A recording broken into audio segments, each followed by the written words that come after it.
ਬਠਿੰਡਾ ਦੀ green city ਦੀ ਅਪਾਰ ਸਫਲਤਾ ਤੋਂ ਬਾਅਦ ਹੁਣ ਪੇਸ਼ ਹੈ ਕਨ੍ਹਈਆਜ਼ ਗ੍ਰੀਨ ਸਿਟੀ, ਜਿੱਥੇ ਸਿਕਿਉਰਿਟੀ ਦੇ ਪੁਖਤਾ ਪ੍ਰਬੰਧ, ਖੁੱਲੀਆਂ ਸੜਕਾਂ, ਹਰਾ ਭਰਾ ਵਾਤਾਵਰਣ, ਬਿਜਲੀ ਦੀਆਂ ਅੰਡਰਗਰਾਉਂਡ ਤਾਰਾਂ ਅਤੇ ਖੂਬਸੂਰਤ ਫੁੱਲ ਪੌਦੇ।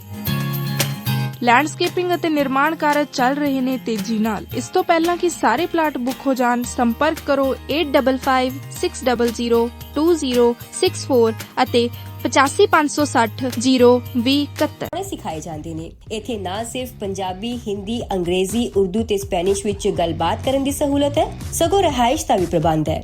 ਅੱਜ ਹੀ ਸੰਪਰਕ ਕਰੋ ਸਨੀ ਨੂੰ 5406560985 ਤੇ। जी हाँ, अकाल truck and trailer centre Winnipeg Canada ਜਿਹੜੇ ਹਰ ਤਰ੍ਹਾਂ ਦੀ ਮੇਜਰ ਤੇ minor truck and trailer repair ਕਰਦੇ हैं, DOT ਸੇਫਟੀ ਇੰਸਪੈਕਸ਼ਨਸ ਕਰਦੇ हैं। ਇਹ ਹਰ ਤਰ੍ਹਾਂ ਦੀ ਬ੍ਰੇਕਾਂ ਦੇ ਕੰਮ ਤੋਂ ਲੈ ਕੇ suspension, tyre installation, electric and diagnose, rebuild, transmission, differential ਤੇ ਕਲਚ ਜੌਬਸ, ਆਇਲ ਚੇਂਜ, ਹਰ ਇੱਕ ਕੰਮ ਬੜੀ ਤਸੱਲੀ ਨਾਲ ਕਰਦੇ हैं जी। ਇਹ MPI ਅਪਰੂਵਡ ਨੇ ਔਰ ਹਾਂ, ਇਹ ਸੀਜ਼ਨਲ ਸਰਵਿਸਿਜ਼ ਵੀ ਪ੍ਰੋਵਾਈਡ ਕਰਦੇ हैं। 24 ਘੰਟੇ 7 ਦਿਨ ਦੀ ਸਰਵਿਸਿਜ਼ ਲਈ ਤੇ ਵਧੇਰੇ ਜਾਣਕਾਰੀ ਲਈ ਕਾਲ ਕਰੋ 204-459-2000 या फिर कॉल करो 204-777-0460। ਓਏ ਮੇਰੇ ਵੀਰ, ਮੈਨੂੰ ਬਸ ਇੱਕ ਗੱਲ ਦੱਸ ਦੇ ਵੀ ਆ ਜਿਹੜੀ ਤੂੰ ਟਰੈਵਲਿੰਗ ਕਰਦਾ ਤੇ ਉਹਦੇ ਤੋਂ ਬਾਅਦ ਫਰੈਸ਼ ਰਹਿਣਾ, ਇਹਦਾ ਰਾਜ਼ ਕੀ ਹੈ? ਇਹਦਾ ਰਾਜ਼ ਹੈ Arlington fuel stop. Arlington fuel stop 1801 pioneer street highway exit 208 ਤੇ, ਜਿੱਥੇ ਤੁਹਾਨੂੰ ਫ੍ਰੀ ਕਾਫੀ, free fax service, free truck parking, ਰੋਟੀ, ਠੇਕਾ, ਲਾਂਡਰੀ, ਸ਼ਾਵਰ ਤੇ ਟਰੱਕਾਂ ਦਾ ਹੋਰ ਵੀ ਸਾਮਾਨ ਆਸਾਨੀ ਨਾਲ ਮਿਲੇਗਾ। ਹੁਣੇ ਕਾਲ ਕਰੋ 360-652-6066 ਯਾਨੀ 360652-6066। ਇਹ ਦੋ ਲੋਕੇਸ਼ਨਾਂ ਤੋਂ ਸੇਵਾਵਾਂ ਪ੍ਰਦਾਨ ਕਰਦੇ ਨੇ। Second location Lost Hill travel centre 14814 ਐਲੋਮ street, Lost Hills. Phone number 6017972354। ਉਹ ਯਾਰ ਕੀ ਸੁਪਨੇ ਦੇਖੇ ਸੀ ਕੈਨੇਡਾ ਆਉਣ ਤੋਂ ਪਹਿਲਾਂ? ਉਹ ਸੁਪਨੇ ਪੂਰੇ ਕਰਨੇ ਆ ਤਾਂ ਡ੍ਰੀਮ ਲਾਈਨਰ ਐਕਸਪ੍ਰੈਸ ਵਾਲਿਆਂ ਨੂੰ ਕਾਲ ਕਰ। जी हाँ, Dreamliner express company Calgary, Alberta, Canada, जिन्हां नूं साफ सुथरे रिकॉर्ड ते 2 साला तजर्बे वाले ड्राइवर्स दी लोड़ है। इन्हां कोल कैलगरी, अल्बर्टा तो कैलिफोर्निया ते एरिजोना दे सिद्धे रन। इन्हां कोल ड्राई ते रीफर लोड भी है। Home return with in 5 days, by weekly ते चंगी तनख्वाह दिंदे आ। और हाँ, सिंगल ते टीम्स दोनां नूं हायर करदे ने। वधेरे जानकारी लई call 4034049501 4034049501। Dreamliner express company, Calgary, Alberta, Canada. Bathinda ਦੀ ਗ੍ਰੀਨ ਸਿਟੀ ਦੀ ਅਪਾਰ ਸਫਲਤਾ ਤੋਂ ਬਾਅਦ ਹੁਣ ਪੇਸ਼ ਹੈ ਕਨ੍ਹਈਆਜ਼ ਗ੍ਰੀਨ ਸਿਟੀ, ਜਿੱਥੇ ਸਿਕਿਉਰਿਟੀ ਦੇ ਪੁਖਤਾ ਪ੍ਰਬੰਧ, ਖੁੱਲੀਆਂ ਸੜਕਾਂ, ਹਰਾ ਭਰਾ ਵਾਤਾਵਰਣ, ਬਿਜਲੀ ਦੀਆਂ ਅੰਡਰਗਰਾਉਂਡ ਤਾਰਾਂ ਅਤੇ ਖੂਬਸੂਰਤ ਫੁੱਲ ਪੌਦੇ। ਲੈਂਡਸਕੇਪਿੰਗ ਅਤੇ ਨਿਰਮਾਣ ਕਾਰਜ ਚੱਲ ਰਹੇ ਨੇ ਤੇਜ਼ੀ ਨਾਲ। ਇਸ ਤੋਂ ਪਹਿਲਾਂ ਕਿ ਸਾਰੇ ਪਲਾਟ ਬੁੱਕ ਹੋ ਜਾਣ, ਸੰਪਰਕ ਕਰੋ 8556002064 ਅਤੇ 8556002071। ਟਰੱਕਿੰਗ ਵਾਲੇ ਵੀਰੋ, ਧਿਆਨ ਨਾਲ ਸੁਣੋ। ਟਰੱਕ ਜਿੱਦਾਂ ਦਾ ਵੀ ਚਲਾਉਂਦੇ ਹੋ, ਮੈਨੂਅਲ ਜਾਂ ਆਟੋਮੈਟਿਕ, ਕੁਇਕ ਟਰੱਕ ਲਿਊਬ ਚੇਤੇ ਆਹੀ ਨਾ ਰੱਖਿਓ। ਟਰੱਕ ਦੀ ਵਧੀਆ ਸਰਵਿਸ ਲਈ ਕੁਇਕ ਟਰੱਕ ਲਿਊਬ। ਲਓ ਜੀ, ਤੀਜੀ ਲੋਕੇਸ਼ਨ ਵੀ ਖੋਲਤੀ ਆ, ਐਗਜ਼ਿਟ 579 ਫਰਮ ਹਾਈਵੇ 401 ਇਨ ਨਾਪਨੀ। ਆਹੋ ਜੀ, ਕੋਈ ਅਪਾਇੰਟਮੈਂਟ ਨਹੀਂ, drive through facility. Exit 579 firm highway 401 in ਨਾਪਨੀ। Quick truck lube, the one stop shop. 5196220660 ਜਾਂ quicktrucklube.com। QTL, because we care. Quick Truck Lube।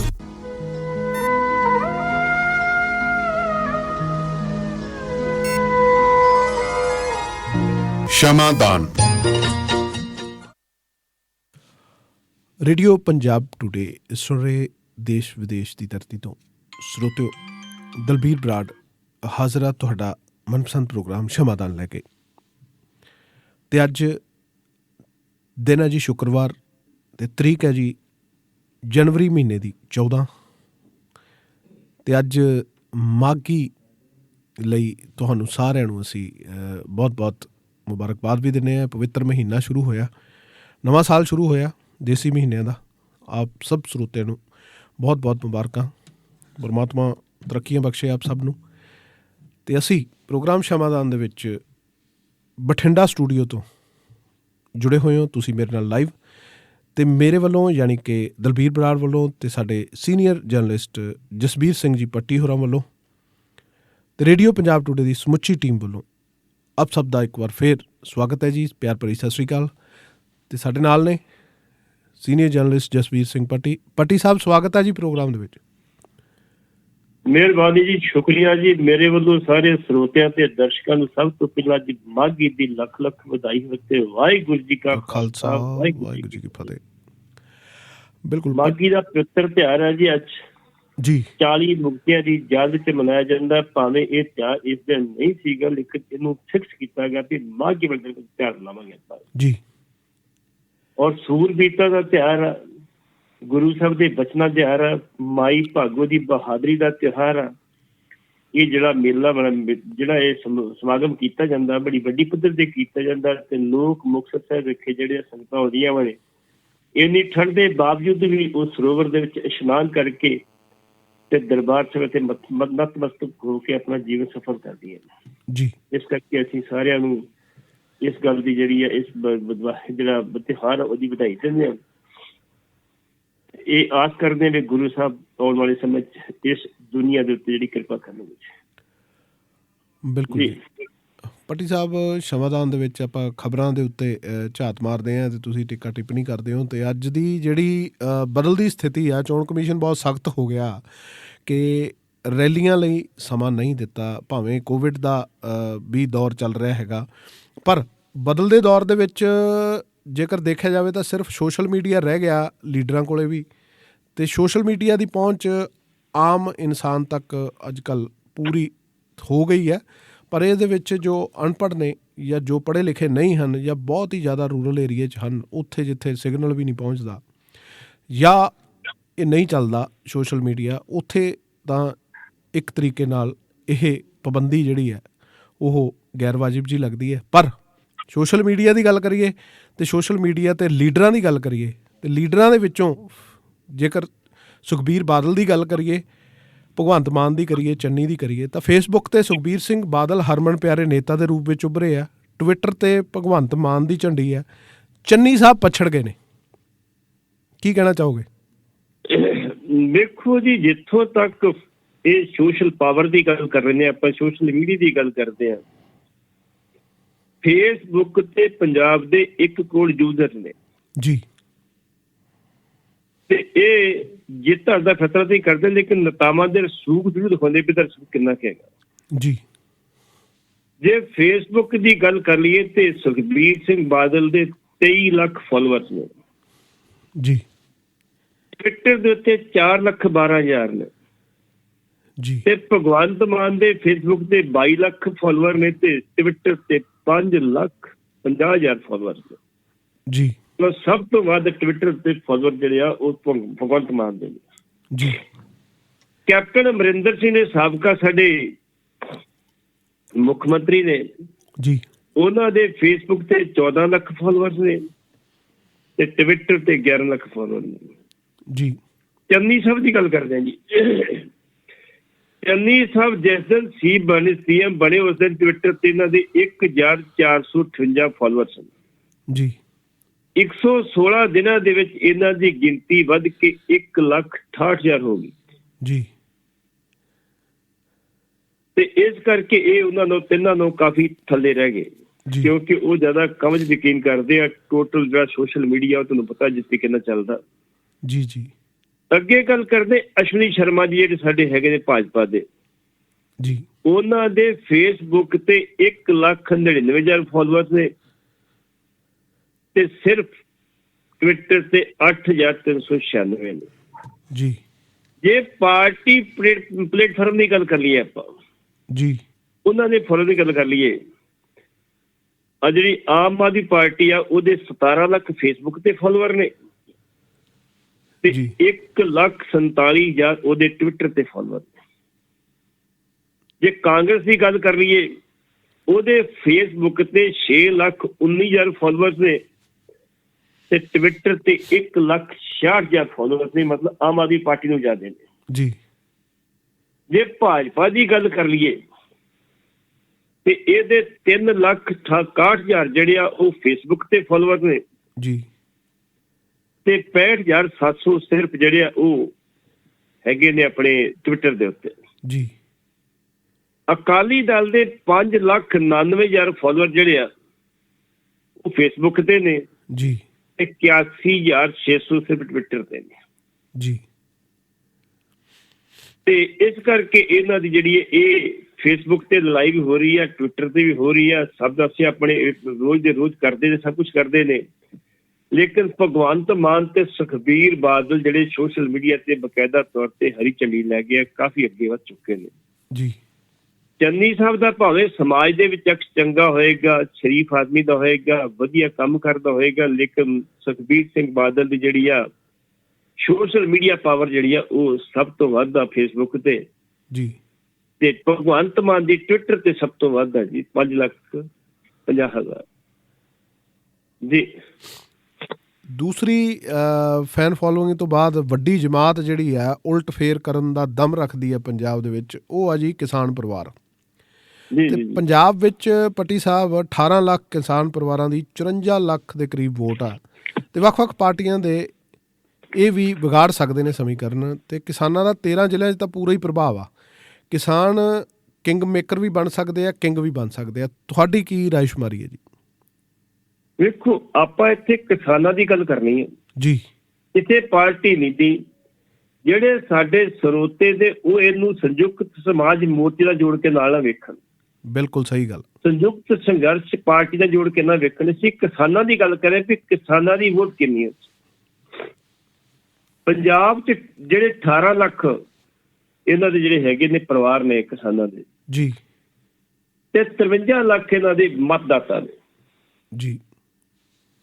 ਇਹਨਾਂ ਦੀ ਜੇ ਗੱਲ ਕਰ ਲਈਏ ਆਪਾਂ, ਇਹਦੇ ਵਿੱਚੋਂ 54 ਲੱਖ ਦੇ ਕਰੀਬ ਜਿਹੜੇ ਕਿਸਾਨ ਆ ਉਹ ਕਿਸਾਨੀ ਨਾਲ ਜੁੜੇ ਮਤਦਾਤਾ ਵਾ, ਤੇ 2-2.5 ਲੱਖ ਕਿਸਾਨ ਜਿਹੜੇ ਪਰਿਵਾਰ ਜੁੜੇ ਨੇ ਵੱਖ-ਵੱਖ ਪਾਰਟੀਆਂ ਨਾਲ ਜੀ, ਤੇ 10% ਕਿਸਾਨ ਇੱਕ ਦੂਜੇ ਤੇ ਕਨਵਿੰਸ ਕਰਨ ਤੇ ਵੋਟ ਪਾ ਦਿੰਦੇ ਨੇ ਪਾਰਟੀਆਂ ਨੂੰ ਜੀ। ਜੇ ਆਪਾਂ ਗੱਲ ਕਰ ਲਈਏ ਕਿਹੜੇ ਜ਼ਿਲ੍ਹੇ ਦੀ ਵੱਧ ਤੇ ਕਿਹੜੇ ਜ਼ਿਲ੍ਹੇ ਦੀ ਘੱਟ, ਇਸ ਵੇਲੇ ਜੇ ਆਪਾਂ ਮਾਲਵੇ ਦੀ ਗੱਲ ਕਰ ਲਈਏ ਤੇ ਸੰਗਰੂਰ ਦੇ ਵਿੱਚ 4 ਸੀਟਾਂ ਨੇ ਜੀ। 3 ਸੀਟਾਂ ਤੇ ਪ੍ਰਭਾਵ ਕਿਸਾਨਾਂ ਦਾ। ਮੈਂ ਫਿਰ ਗੱਲ ਕਹਿ ਦਿਆਂ ਵੀ ਇਹਨੂੰ ਸੰਯੁਕਤ ਸਮਾਜ ਮੋਰਚੇ ਨਾਲ ਜੋੜ ਕੇ ਨਾ ਵੇਖਿਆ ਜਾਵੇ, ਸਿਰਫ ਕਿਸਾਨਾਂ ਦੀ ਗੱਲ ਕਰ ਰਹੇ ਹਾਂ। ਸਾਰੀ ਪਾਰਟੀਆਂ ਦੇ ਕਿਸਾਨ ਹੀ ਆ ਇਹ ਬਿਲਕੁਲ। ਇਹ ਵੋਟ ਕਿਹਨੂੰ ਪਾਉਂਦੇ ਸਾਨੂੰ ਨਹੀਂ ਪਤਾ ਜੀ ਜੀ। ਬਰਨਾਲਾ ਦੇ ਵਿੱਚ 3 ਸੀਟਾਂ ਤੇ 2 ਤੇ ਪ੍ਰਭਾਵ ਪੂਰਾ ਇਹਨਾਂ ਦਾ ਹੈਗਾ। ਮਾਨਸਾ ਦੇ ਵਿੱਚ 4 ਸੀਟਾਂ ਤੇ 3 ਤੇ ਪ੍ਰਭਾਵ ਇਹਨਾਂ ਦਾ ਹੈਗਾ। ਰੋਪੜ ਦੇ ਵਿੱਚ 3 ਸੀਟਾਂ ਤੇ 2 ਤੇ ਪ੍ਰਭਾਵ ਇਹਨਾਂ ਦਾ ਹੈਗਾ ਜੀ। ਫਿਰੋਜ਼ਪੁਰ ਦੇ ਵਿੱਚ 4 ਸੀਟਾਂ ਤੇ 2 ਤੇ ਕਿਸਾਨਾਂ ਦਾ ਪੂਰਾ ਪ੍ਰਭਾਵ ਹੈਗਾ। ਠੀਕ ਹੈ ਜੀ। ਮੁਕਤਸਰ ਦੇ ਵਿੱਚ 4 ਸੀਟਾਂ ਤੇ 2 ਤੇ ਪ੍ਰਭਾਵ ਹੈਗਾ ਜੀ। ਫਾਜ਼ਿਲਕਾ ਦੇ ਵਿੱਚ 4 ਸੀਟਾਂ ਤੇ 2 ਤੇ ਪ੍ਰਭਾਵ ਜੀ। ਜੇ ਹੁਣ ਦੁਆਬਾ ਦੀ ਗੱਲ ਕਰ ਲਈਏ, ਦੁਆਬਾ ਦੇ 3 ਜ਼ਿਲ੍ਹੇ ਨੇ। ਹੁਸ਼ਿਆਰਪੁਰ ਵਿੱਚ 7 ਸੀਟਾਂ ਵਾ ਤੇ 4 ਤੇ ਪ੍ਰਭਾਵ ਕਿਸਾਨਾਂ ਦਾ ਪੂਰਾ ਵਾ ਜੀ। ਨਵਾਂ ਸ਼ਹਿਰ ਵਿੱਚ 3 ਸੀਟਾਂ ਵਾ ਤੇ 2 ਤੇ ਪ੍ਰਭਾਵ ਕਿਸਾਨਾਂ ਦਾ ਵਾ ਜੀ। ਕਪੂਰਥਲਾ ਵਿੱਚ 4 ਸੀਟਾਂ ਤੇ 2 ਤੇ ਪ੍ਰਭਾਵ ਕਿਸਾਨਾਂ ਦਾ ਵਾ ਜੀ। ਮਾਝੇ ਦੀ ਸਾਡੇ ਕੋਲ ਜਿਹੜੀ ਰਿਪੋਰਟ ਹੈ ਸਿਰਫ ਤਰਨਤਾਰਨ ਦੀ ਤੇ ਅੰਮ੍ਰਿਤਸਰ ਦੀ ਹੈ ਜੀ। ਉਹਦੇ ਮੁਤਾਬਕ ਤਰਨਤਾਰਨ ਦੇ 4 ਸੀਟਾਂ ਤੇ 4 ਦੇ ਉੱਤੇ ਕਿਸਾਨ ਜਿਹੜੇ ਭਰੂ ਨੇ ਜੀ। ਅੰਮ੍ਰਿਤਸਰ ਦੇ ਵਿੱਚ 11 ਸੀਟਾਂ ਤੇ 11 ਚੋਂ 6 ਤੇ ਕਿਸਾਨ ਭਰੂ ਨੇ ਜੀ। ਤੇ ਜੇ ਆਪਾਂ ਇਹਦਾ ਅੰਦਾਜ਼ਾ ਲਾ ਲਈਏ ਤੇ 13 ਜ਼ਿਲ੍ਹਿਆਂ ਦੇ ਵਿੱਚੋਂ 57 ਸੀਟਾਂ ਤੇ ਕਿਸਾਨਾਂ ਦਾ ਪ੍ਰਭਾਵ ਆ ਜੀ। ਤੇ 18 ਸੀਟਾਂ ਤੇ ਸਿੱਧੇ ਰੂਪ 'ਚ ਕਿਸਾਨ ਆਪਣੀਆਂ ਵੋਟਾਂ ਪਾ ਕੇ ਆਪਣਾ ਉਮੀਦਵਾਰ ਜਿਤਾ ਸਕਦੇ ਆ ਜੀ। ਇੱਕ ਹੁਣ ਤਾਂ ਅਸੀਂ ਨਹੀਂ ਕਹਿੰਦੇ ਵੀ ਉਹ ਪਾਉਣਗੇ ਵੋਟ ਉਹਨਾਂ ਨੂੰ। ਅਸੀਂ ਇਹ ਗੱਲ ਤੁਹਾਨੂੰ ਪਹਿਲਾਂ ਕਹਿਤੀ ਵੀ ਇਹ ਕਿਸਾਨਾਂ ਦਾ ਤੁਹਾਨੂੰ ਰੇਸ਼ੋ ਦੱਸੀ ਹੈ ਵੀ ਕਿਸਾਨ ਇੰਨੀ ਗਿਣਤੀ 'ਚ ਉੱਥੇ ਹੈਗੇ ਨੇ। ਤੇ ਕਿਸਾਨ ਜੇ ਕਿਤੇ ਸੰਯੁਕਤ ਸਮਾਜ ਮੋਰਚੇ ਦੇ ਹੱਕ 'ਚ ਖਲੋ ਜਾਣ ਤੇ ਫਿਰ ਮੇਰਾ ਖਿਆਲ ਵੀ ਉਹ ਕਿੰਗ ਵੀ ਬਣ ਸਕਦੇ ਆ, ਨਹੀਂ ਤੇ ਕਿੰਗ ਮੇਕਰ ਤੇ ਵੱਟਦੇ ਪਏ ਨੇ ਜੀ। ਜਦੋਂ ਰਾਜੇਵਾਲ ਸਾਹਿਬ ਨੂੰ ਕਿਹਾ ਤੁਸੀਂ ਮੁੱਖ ਮੰਤਰੀ ਦੇ ਉਮੀਦਵਾਰ ਹੈਗੇ ਹੋ, ਕਹਿੰਦਾ ਬਿਲਕੁਲ ਨਹੀਂ ਜੀ। ਮੁੱਖ ਮੰਤਰੀ ਦਾ ਉਮੀਦਵਾਰ ਦਾ ਫੈਸਲਾ ਅਸੀਂ ਉਦੋਂ ਕਰਾਂਗੇ ਚੋਣਾਂ ਤੋਂ ਬਾਅਦ ਸਾਡੇ ਕਿੰਨੇ ਉਮੀਦਵਾਰ ਜਿੱਤੇ। ਹਾਂ, ਸੰਯੁਕਤ ਸਮਾਜ ਮੋਰਚੇ ਨੇ ਮੈਨੂੰ ਆਪਣਾ ਆਗੂ ਜ਼ਰੂਰ ਬਣਾਇਆ, ਉਹਨਾਂ ਦਾ ਧੰਨਵਾਦ ਕਰਦਾ। ਉਹਨਾਂ ਮੇਰੀ ਯੋਗਤਾ ਵੇਖੀ ਤੇ ਮੈਨੂੰ ਆਗੂ ਬਣਾਇਆ ਜੀ। ਨਾਲ ਉਹਨਾਂ ਨੇ ਕਿਹਾ ਵੀ ਜਿਹੜਾ ਚਲੂਨੀ ਆ ਸੰਯੁਕਤ ਸੰਘਰਸ਼ ਪਾਰਟੀ ਜਿਹੜੀ ਹੈ ਚਲੂਨੀ ਦੀ, ਉਹਨੇ ਮੰਗਿਆ ਸੀ 25 ਸੀਟਾਂ ਤੇ ਇਹ ਉਹਨੂੰ 5 ਸੀਟਾਂ ਦਿੰਦੇ ਸੀਗੇ। ਉਹ ਕਹਿੰਦੇ ਕਮੇਟੀ ਬਣਾਤੀ ਆ, ਲੇਕਿਨ ਇਹ ਵੀ ਜਾਣਕਾਰੀ ਮਿਲੀ ਆ ਵੀ 9 ਸੀਟਾਂ ਤੇ ਇਹਨਾਂ ਦਾ ਫੈਸਲਾ ਹੋ ਰਿਹਾ ਵਾ ਜੀ। ਇਹ ਕਦੋਂ ਫੈਸਲਾ ਹੁੰਦਾ, ਇਹ ਤੇ ਭਵਿੱਖ ਦੀ ਬੁੱਕਲ ਦੇ ਵਿੱਚ ਛੁਪਿਆ ਵਾ ਜੀ। ਲੇਕਿਨ ਜੇ ਇਹ ਦੋਵੇਂ ਵੱਖੋ ਵੱਖ ਲੜੇ ਤੇ ਦੋਵਾਂ ਦਾ ਬਹੁਤ ਵੱਡਾ ਨੁਕਸਾਨ ਹੋਏਗਾ। ਜੇ ਇਕੱਠੇ ਹੋ ਕੇ ਲੜਨਗੇ ਤੇ ਇਹ ਪੂਰੀ ਤਰ੍ਹਾਂ ਜਿੱਤ ਪ੍ਰਾਪਤ ਕਰਨਗੇ ਜੀ। ਕੇਜਰੀਵਾਲ ਸਾਹਿਬ ਪੰਜਾਬ ਚ ਆਏ, ਉਹਨਾਂ ਕਿਹਾ ਜੀ ਬਕਾਇਦਾ ਤੌਰ ਤੇ ਜਿਹੜੇ ਹੈਗੇ ਨੇ ਰਾਜੇਵਾਲ ਸਾਹਿਬ ਮੇਰੇ ਕੋਲ ਮੇਰੇ ਘਰ ਆਏ ਸੀਗੇ ਜੀ। ਘਰ ਆ ਕੇ ਗੱਲਬਾਤ ਚੱਲੀ ਸੀ ਤੇ ਉਹਨਾਂ ਇਹ ਗੱਲ ਕਰਤੀ ਜੀ ਸਾਨੂੰ 60 ਸੀਟਾਂ ਦਿਓ ਜੀ। ਉਹ ਕਹਿੰਦੇ, ਮੈਂ ਕਿਹਾ ਜੀ 90 ਤੁਸੀਂ ਵੰਡ ਚੁੱਕੇ ਆ ਤੇ 27 ਰਹਿ ਗਿਆ, ਜਿਹੜੀਆਂ 5-10 ਲੜੀਆਂ ਤੁਸੀਂ ਲੈ ਦਿਓ, ਬਾਕੀ ਤੇ ਨਹੀਂ ਮਿਲ ਸਕਦੀਆਂ। ਹੁਣ ਅਸੀਂ ਆਪਣੇ ਉਮੀਦਵਾਰ ਅਨਾਉਂਸ ਕਰਤੇ ਆ ਤੇ ਉਹ ਉੱਥੋਂ ਚੁੱਪ ਕਰਕੇ ਆ ਗਏ ਸੀਗੇ ਜੀ। ਲੇਕਿਨ ਮੈਂ ਇਹ ਗੱਲ ਦਾਅਵੇ ਨਾਲ ਕਹਿੰਦਾ ਵੀ ਸੰਯੁਕਤ ਸਮਾਜ ਮੋਰਚਾ ਜਿਹੜੀਆਂ ਆਮ ਆਦਮੀ ਪਾਰਟੀ ਦੀ ਟਿਕਟ ਨੂੰ ਖਰਾਬ ਕਰੇਗਾ ਜੀ, ਵੋਟਾਂ ਨੂੰ ਖਰਾਬ ਕਰੇਗਾ। ਦੂਜੇ ਪਾਸੇ ਗੱਲ ਕਰਦੇ, ਮੀਤ ਹੇਰ ਨੇ ਅੱਜ ਪ੍ਰੈਸ ਨੂੰ ਕੀਤੀ ਅੰਮ੍ਰਿਤਸਰ ਦੇ ਵਿੱਚ ਜੀ। ਕੋਈ ਜਸਪਾਲ ਸਿੰਘ ਨਾਂ ਦਾ ਉਹਨਾਂ ਦਾ ਵਿਅਕਤੀ ਆ, ਉਹਨੂੰ ਇਹਨਾਂ ਨੇ ਉਮੀਦਵਾਰ ਬਣਾਉਣਾ ਸੀ। ਉਹਨੇ ਇੰਨੀ ਗੱਲ ਕਹੀ ਵੀ ਮੈਨੂੰ ਕਿਸਾਨ ਮੋਰਚੇ ਨੇ ਖੁਦ ਪਹੁੰਚ ਕੀਤੀ ਵੀ ਭਾਈ ਤੂੰ ਸਾਡੇ ਵਾਲੇ ਪਾਸੇ ਆ, ਤੈਨੂੰ ਅਸੀਂ ਟਿਕਟ ਦਿੰਦੇ ਹਾਂ ਜੀ। ਹੁਣ ਆਮ ਆਦਮੀ ਪਾਰਟੀ ਦਾ ਸੋਨੂ ਜਾਫਰ ਇੱਕ ਪਹਿਲਾਂ ਕਾਂਗਰਸ ਹੁੰਦਾ ਸੀ, ਮੁੜ ਕੇ ਆਮ ਆਦਮੀ ਪਾਰਟੀ 'ਚ ਗਿਆ ਹੀ ਇਸੇ ਕਰਕੇ ਸੀ ਮੈਨੂੰ ਟਿਕਟ ਮਿਲੇਗੀ, ਮਜ਼ਬੂਤ ਬੰਦਾ ਉੱਥੇ। ਜੇ ਉਹ ਕਿਸਾਨ ਮੋਰਚੇ ਚਲੇ ਗਿਆ ਤਾਂ ਬਹੁਤ ਵਧੀਆ ਤੇ ਵੱਡੀ ਫਾਈਟ ਦੇਵੇਗਾ। ਉਹਦੇ ਕੋਲ ਇੱਕ ਵਿਸ਼ੇਸ਼ ਕਿਸਮ ਦਾ ਵੋਟ ਬੈਂਕ ਹੈਗਾ। ਇਸ ਕਰਕੇ ਇਹ ਕਿਸਾਨ ਜਿਹੜੇ ਨੇ ਇਹ ਬੜਾ ਕੁਝ ਕਰ ਸਕਦੇ ਨੇ ਜੇ ਕਿਤੇ ਤਰੀਕੇ ਤੇ ਸਲੀਕੇ ਨਾਲ ਚੱਲੇ। ਆਉਣ ਵਾਲੇ ਸਮੇਂ ਦੇ ਵਿੱਚ ਇਲਜ਼ਾਮ ਤਰਾਸ਼ੀਆਂ ਵੀ ਲੱਗਣੀਆਂ, ਇਲਜ਼ਾਮ ਬਾਜ਼ੀਆਂ ਵੀ ਹੋਣੀਆਂ ਜੀ। ਉਹਨਾਂ ਦੇ ਜਵਾਬ ਇਹਨਾਂ ਕੋਲ ਜਿਹੜੇ ਪ੍ਰੋਪਰ ਹੋਣੇ ਚਾਹੀਦੇ ਆ। ਬਿਲਕੁਲ, ਕਿਉਂਕਿ ਮੈਂ ਅੱਗੇ ਵੀ ਗੱਲ ਕਰਦਾ ਹੁੰਦਾ ਵੀ ਸਾਡੀ ਇੱਕ ਜਲੰਧਰ ਦੀ ਬੜੀ ਵੱਡੀ ਪੰਥਕ ਅਖਬਾਰ ਆ ਜੀ। ਉਹਨਾਂ ਦੇ ਇੱਕ ਪੁਰਾਣੇ ਬਜ਼ੁਰਗ ਹੁੰਦੇ ਸੀਗੇ ਜਿਨ੍ਹਾਂ ਨੇ ਅਖਬਾਰ ਸ਼ੁਰੂ ਕੀਤੀ ਸੀ ਜੀ। ਉਹ ਅਖਬਾਰ ਸ਼ੁਰੂ ਕੀਤੀ ਸੀ ਤੇ ਉਹ ਰੋਜ਼ ਪਾਰਕ ਦੇ ਵਿੱਚ ਸੈਰ ਕਰਨ ਆਉਂਦੇ ਸੀਗੇ। ਇੱਕ ਦਿਨ ਉਹ ਕਹਿਣ ਲੱਗੇ ਵੀ ਜਿਹੜੇ ਮੁੰਡੇ ਆ ਮੈਨੂੰ ਕਹਿੰਦੇ ਬਾਪੂ ਜੀ ਤੁਸੀਂ ਚੋਣਾਂ ਲੜੋ ਤੇ ਅਸੀਂ ਵੋਟਾਂ ਡਟ ਕੇ ਪਾਵਾਂਗੇ ਜੀ। ਤੇ ਉਹਨਾਂ ਨੇ ਅੱਗੋਂ ਇਹ ਜਵਾਬ ਦਿੱਤਾ ਸੀ ਵੀ ਮੈਂ ਇਹ ਨਹੀਂ ਜਾਣਨਾ ਚਾਹੁੰਦਾ ਵੀ ਮੇਰੀ ਦਾਦੀ ਦੀ ਯਾਰੀ ਕਿਹਦੇ ਨਾਲ ਸੀ ਜੀ। ਇੱਥੋਂ ਤੱਕ ਚੋਣਾਂ ਵਾਲੇ ਪਹੁੰਚ ਜਾਂਦੇ, ਇਹ ਇੱਥੋਂ ਤੱਕ ਇਲਜ਼ਾਮਬਾਜ਼ੀ ਹੁੰਦੀ ਹੈ। ਇਸ ਕਰਕੇ ਵੀਰਾਂ ਨੂੰ ਕਵਾਂਗੇ ਅਸੀਂ ਇਲਜ਼ਾਮਬਾਜ਼ੀ ਨਾ ਕਰੋ। ਜਿਹੜੇ ਮੁੱਦੇ ਨੇ ਪੰਜਾਬ ਦੇ ਉਹ ਬਾਰੋ ਵੀ ਉਹਨਾਂ ਮੁੱਦਿਆਂ ਤੁਸੀਂ ਹੱਲ ਕਿਵੇਂ ਕਰੋਗੇ। ਅੱਜ ਸਾਡੇ ਕੋਲ ਬੇਰੁਜ਼ਗਾਰੀ ਦਾ ਮੁੱਦਾ ਵਾ, ਸਾਡੇ ਕੋਲ ਐਜੂਕੇਸ਼ਨ ਦਾ ਮੁੱਦਾ ਵਾ, ਸਾਡੇ ਕੋਲ ਸਿਹਤ ਦਾ ਮੁੱਦਾ ਵਾ। ਬਰਾੜ ਸਾਹਿਬ ਅਜੇ ਤੱਕ ਕਿਸੇ ਵੀ ਪਾਰਟੀ ਦੇ ਆਗੂ ਨੇ ਇਹ ਨਹੀਂ ਕਹੀ ਅਸੀਂ ਨੌਜਵਾਨਾਂ ਨੂੰ ਰੁਜ਼ਗਾਰ ਦੇਵਾਂਗੇ ਜੀ, ਅਸੀਂ ਪ੍ਰਵਾਸ ਰੋਕਾਂਗੇ। ਉਲਟਾ ਇਹ ਕਿਹਾ ਜਿਹੜੇ ਪ੍ਰਵਾਸ ਕਰ ਰਹੇ ਉਹਨਾਂ ਨੂੰ 10 ਲੱਖ ਦਾ ਅਸੀਂ ਬਕਾਇਦਾ ਤੌਰ ਤੇ ਬਿਨਾਂ ਇੰਟਰਸਟ ਜਿਹੜਾ ਵਾ ਲੋਨ ਦਿਆਂਗੇ ਅਸੀਂ। ਇਸ ਕਰਕੇ ਉਹਨਾਂ ਲੋਕਾਂ ਦੀ ਲੋੜ ਹੈ ਜਿਹੜੇ ਪੰਜਾਬ ਦੇ ਮੁੱਦਿਆਂ ਨਾਲ ਜੁੜੇ ਹੋਣ, ਪੰਜਾਬ ਦੀਆਂ ਜੜ੍ਹਾਂ ਨਾਲ ਜੁੜੇ ਹੋਣ। ਪੰਜਾਬ ਅੱਜ ਵੀ ਸੋਨੇ ਦੀ ਚਿੜੀ ਆ, ਲੇਕਿਨ ਲੁੱਟ ਕੇ ਇਹ ਲਟੇਰੇ ਲਈ ਇਹ ਜਿਹੜੇ ਸਾਡੇ ਭੂਰੇ ਅੰਗਰੇਜ਼ ਇਹ ਖਾ ਗਏ। ਇਸ ਕਰਕੇ ਉਹਨਾਂ ਤੋਂ ਪੰਜਾਬ ਨੂੰ ਬਚਾਉਣ ਦੀ ਸਖਤ ਜ਼ਰੂਰਤ ਆ। ਸਿੱਧੂ ਸਾਹਿਬ ਮੂੰਹ ਦੇ ਭਾਕੇ ਨੇ, ਬੋਲ ਬੜਾ ਕੁਝ ਦਿੰਦੇ ਆ, ਕਰਦੇ ਕੁਛ ਨਹੀਂ। 17 ਸਾਲ ਦੀ ਜੇ ਕਿਤੇ ਉਹ ਆਪਣੀ ਦੇਣ ਕਾਰਵਾਈ ਦੀ ਰਿਪੋਰਟ ਤੇ ਮੇਰੇ ਖਿਆਲ ਕੋਈ ਬਹੁਤੀ ਵਧੀਆ ਨਹੀਂ ਨਿਕਲੇਗੀ ਜੀ। ਬਿਲਕੁਲ। ਪੱਟੀ ਸਾਹਿਬ, ਰੁੱਖ ਕਰਦੇ ਹਾਂ ਦਿੱਲੀ ਦਾ। ਦਿੱਲੀ ਸਿੱਖ ਗੁਰਦੁਆਰਾ ਪ੍ਰਬੰਧਕ ਕਮੇਟੀ ਦੇ ਨਵੇਂ ਹਾਊਸ ਦਾ 20 ਜਨਵਰੀ ਤੱਕ ਹੋ ਸਕਦਾ ਹੈ ਗਠਨ। ਹੋਰ ਕੀ ਅਪਡੇਟ ਹੈ ਜੀ? ਅਪਡੇਟ ਇਹ ਹੈ ਜੀ, ਦਿੱਲੀ ਕਮੇਟੀ ਦੇ ਵਿੱਚ ਬਕਾਇਦਾ ਤੌਰ ਤੇ 46 ਮੈਂਬਰ ਜਿਹੜੇ ਵੋਟਾਂ ਨਾਲ ਜੁੜੇ ਜਾਂਦੇ, ਵੱਖ-ਵੱਖ ਹਲਕੇ ਹੁੰਦੇ ਉੱਥੇ ਜੀ। ਉਹਨਾਂ ਹਲਕਿਆਂ ਤੋਂ ਬਾਅਦ 2 ਮੈਂਬਰ ਇਹ 46 ਮੈਂਬਰ ਜਿਹੜੇ ਇਹ ਕੁਆਪਟ ਕਰਦੇ ਨੇ। 16 ਕੇ 17 ਮੈਂਬਰਾਂ ਪਿੱਛੇ ਇੱਕ ਮੈਂਬਰ ਆਉਂਦਾ, ਉਹ 2 ਕੁਆਟ ਕਰਨੇ ਹੁੰਦੇ ਆ। ਉਸ ਤੋਂ ਇਲਾਵਾ ਜਿਹੜੀਆਂ ਉੱਥੇ ਸਿੰਘ ਸਭਾਵਾਂ ਨੇ, ਕੋਈ 200-250 ਸਿੰਘ ਸਭਾਵਾਂ ਨੇ, ਉਹਨਾਂ ਦੀ ਬਕਾਇਦਾ ਤੌਰ ਤੇ ਨਾਂ ਲਿਖ ਕੇ ਤੇ ਲਾਟਰੀ ਕੱਢੀ ਜਾਂਦੀ ਹੈ ਜੀ। ਉਹ ਲਾਟਰੀ ਜਿਹੜੀ ਕੱਢੀ ਗਈ 2 ਉਮੀਦਵਾਰਾਂ ਦੀ ਤੇ ਉਹਨੂੰ ਲੈ ਕੇ ਅਦਾਲਤ 'ਚ ਕੇਸ ਚੱਲਦਾ, ਲੇਕਿਨ ਅਦਾਲਤ ਨੇ ਉਹ ਮਾਮਲਾ ਸਟੇ ਨਹੀਂ ਕੀਤਾ। ਜਾਂ ਤੇ ਅਦਾਲਤ ਸਟੇ ਕਰਦੀ ਫਿਰ ਠੀਕ ਸੀਗਾ ਜੀ। ਅਦਾਲਤ ਨੇ ਕੱਲ ਅਗਲੀ ਤਰੀਕ 24 ਫਰਵਰੀ ਪਾਤੀ ਆ। ਇਹ ਡਿਪੈਂਡ ਕਰਦਾ ਹੁਣ ਗੁਰਦੁਆਰਾ ਚੋਣ ਕਮਿਸ਼ਨ ਜਿਹੜੇ ਉਹਦੇ ਡਾਇਰੈਕਟਰ ਜਿਹੜੇ ਨੇ ਨਰਿੰਦਰ ਸਿੰਘ ਦਾਨਿਸ਼ ਦੇ ਜਿਹੜੇ ਹੈਗੇ ਨੇ, ਉਹ ਉਹਨਾਂ ਦੇ ਡਿਪੈਂਡ ਕਰਦਾ ਜੀ, ਕਿਉਂਕਿ ਉਹ ਕਰਵਾ ਸਕਦੇ। ਜੋ ਸਟੇ ਨਹੀਂ ਕੀਤਾ ਕੋਰਟ ਨੇ, ਫਿਰ ਰੋਕਣ ਦੀ ਕੀ ਲੋੜ? ਬਿਲਕੁਲ। ਇਸ ਕਰਕੇ ਉਮੀਦ ਕੀਤੀ ਜਾ ਸਕਦੀ ਹੈ ਵੀ 20 ਤੋਂ ਲੈ ਕੇ ਜਾਂ 30 ਤੱਕ ਜਿਹੜੀ ਹੈ 30 ਜਨਵਰੀ ਤੱਕ ਇਹ ਚੋਣ ਹੋ ਸਕਦੀ ਹੈ ਤੇ ਨਵਾਂ ਹਾਊਸ ਗਠਿਤ ਹੋ ਸਕਦਾ ਵਾ। ਹਾਲ ਦੀ ਘੜੀ ਤੇ ਕੰਮ ਚਲਾਉ ਹਾਊਸ ਚੱਲਦਾ ਵਾ, ਕੋਈ ਗੱਲ ਨਹੀਂ, ਲੇਕਿਨ ਇਹ ਕਮੇਟੀ ਦੀ, ਦਿੱਲੀ ਕਮੇਟੀ ਦੀ ਸਭ ਤੋਂ ਲੰਮੀ ਚੋਣ ਹੋਏਗੀ। ਜਿਹੜੀ ਬਕਾਇਦਾ ਤੌਰ ਤੇ ਮਾਰਚ ਵਿੱਚ ਪ੍ਰਕਿਰਿਆ ਸ਼ੁਰੂ ਹੋਈ ਤੇ 25 ਅਪ੍ਰੈਲ ਨੂੰ ਵੋਟਾਂ ਪਣੀਆਂ ਸੀ। ਮੁੜ ਕੇ ਕਰੋਨਾ ਆ ਗਿਆ, ਫਿਰ 18 ਜੁਲਾਈ ਕੀਤੀ, ਫਿਰ 25 ਅਗਸਤ ਨੂੰ ਜਾ ਕੇ ਪਈਆਂ। 25 ਅਗਸਤ ਤੋਂ ਲੈ ਕੇ ਹੁਣ ਤੱਕ ਇਹ ਜਿਹੜਾ ਮਾਮਲੇ ਸੀ ਵੱਖ-ਵੱਖ ਕੋਟਾਂ ਤੁਰਿਆ ਫਿਰਦਾ ਰਿਹਾ। ਸਰਸਾ ਸਾਹਿਬ ਵੀ ਜਿਹੜੇ ਉਹ ਜਦੋਂ ਪੰਜਾਬੀ ਲਿਖਣੀ ਆਈ ਉਹ ਵੀ ਜਿਹੜੇ ਰਿਜੈਕਟ ਹੋ ਗਏ, ਡਿਸਕੁਆਲੀਫਾਈ ਹੋ ਗਏ। ਮੁੜ ਕੇ ਉਹ ਭਾਜਪਾ ਚਲੇ ਗਏ, ਉਹਨਾਂ ਅਨਾਉਂਸ ਕਰਤਾ ਵੀ ਮੈਂ ਕੋਈ ਧਾਰਮਿਕ ਚੋਣ ਨਹੀਂ ਲੜੂੰਗਾ ਜੀ। ਲੇਕਿਨ ਅੱਜ ਦੀ ਡੇਟ ਦੇ ਵਿੱਚ ਸਭ ਤੋਂ ਲੰਮੀ ਕਰੀਬ ਤੁਸੀਂ ਵੇਖ ਲਓ 11 ਮਹੀਨੇ ਜੀ, 11 ਮਹੀਨੇ ਤੋਂ ਇਹ ਚੋਣ ਲਟਕਦੀ ਆ ਰਹੀ ਤੇ ਮੇਰੇ ਖਿਆਲ ਸ਼ਾਇਦ ਦੁਨੀਆ ਦੀ ਸਭ ਤੋਂ ਲੰਮੀ ਚੋਣ ਇਹ ਹੋਏਗੀ ਕਿ ਛੋਟੀ ਜਿਹੀ ਕਮੇਟੀ ਹੈ ਦਿੱਲੀ ਕਮੇਟੀ, ਜਿਹਦੇ ਮੈਂਬਰਾਂ ਦੀ ਗਿਣਤੀ ਸਿਰਫ 46 ਚੁਣ ਕੇ ਆਉਂਦੇ ਆ। 5 ਜਿਹੜੇ ਨੇ ਉਹ ਅਡਾਪਟ ਕੀਤੇ ਜਾਂਦੇ ਨੇ, 2 ਜਿਹੜੇ ਉਹ ਇਹ ਨਾਮਜ਼ਦ ਕਰਦੇ ਨੇ ਮੈਂਬਰ, 2 ਲਾਟਰੀ ਕੱਢੀ ਜਾਂਦੇ ਤੇ ਇੱਕ ਐਸਜੀਪੀਸੀ ਆਪਣਾ ਨੋਮੀਨੇਟ ਭੇਜਦੀ ਹੈ ਜੀ। ਸਭ ਤੋਂ ਵੱਡੀ ਗੱਲ ਮੈਂ ਤੁਹਾਨੂੰ ਇਹ ਦੱਸ ਦਿਆਂ, 1971 ਦੇ ਵਿੱਚ ਦਿੱਲੀ ਕਮੇਟੀ ਦਾ ਐਕਟ ਬਣਿਆ ਜੀ। ਸ਼ਾਇਦ 1978 ਦੇ ਵਿੱਚ ਜਿਹੜਾ ਸਾਡਾ ਤਖਤ ਸ੍ਰੀ ਦਮਦਮਾ ਸਾਹਿਬ ਉਹਨੂੰ ਮਾਨਤਾ ਦਿੱਤੀ ਗਈ, ਤਖਤ ਦੇ ਤੌਰ ਤੇ 5ਵਾਂ ਤਖਤ ਬਣਾਇਆ ਗਿਆ।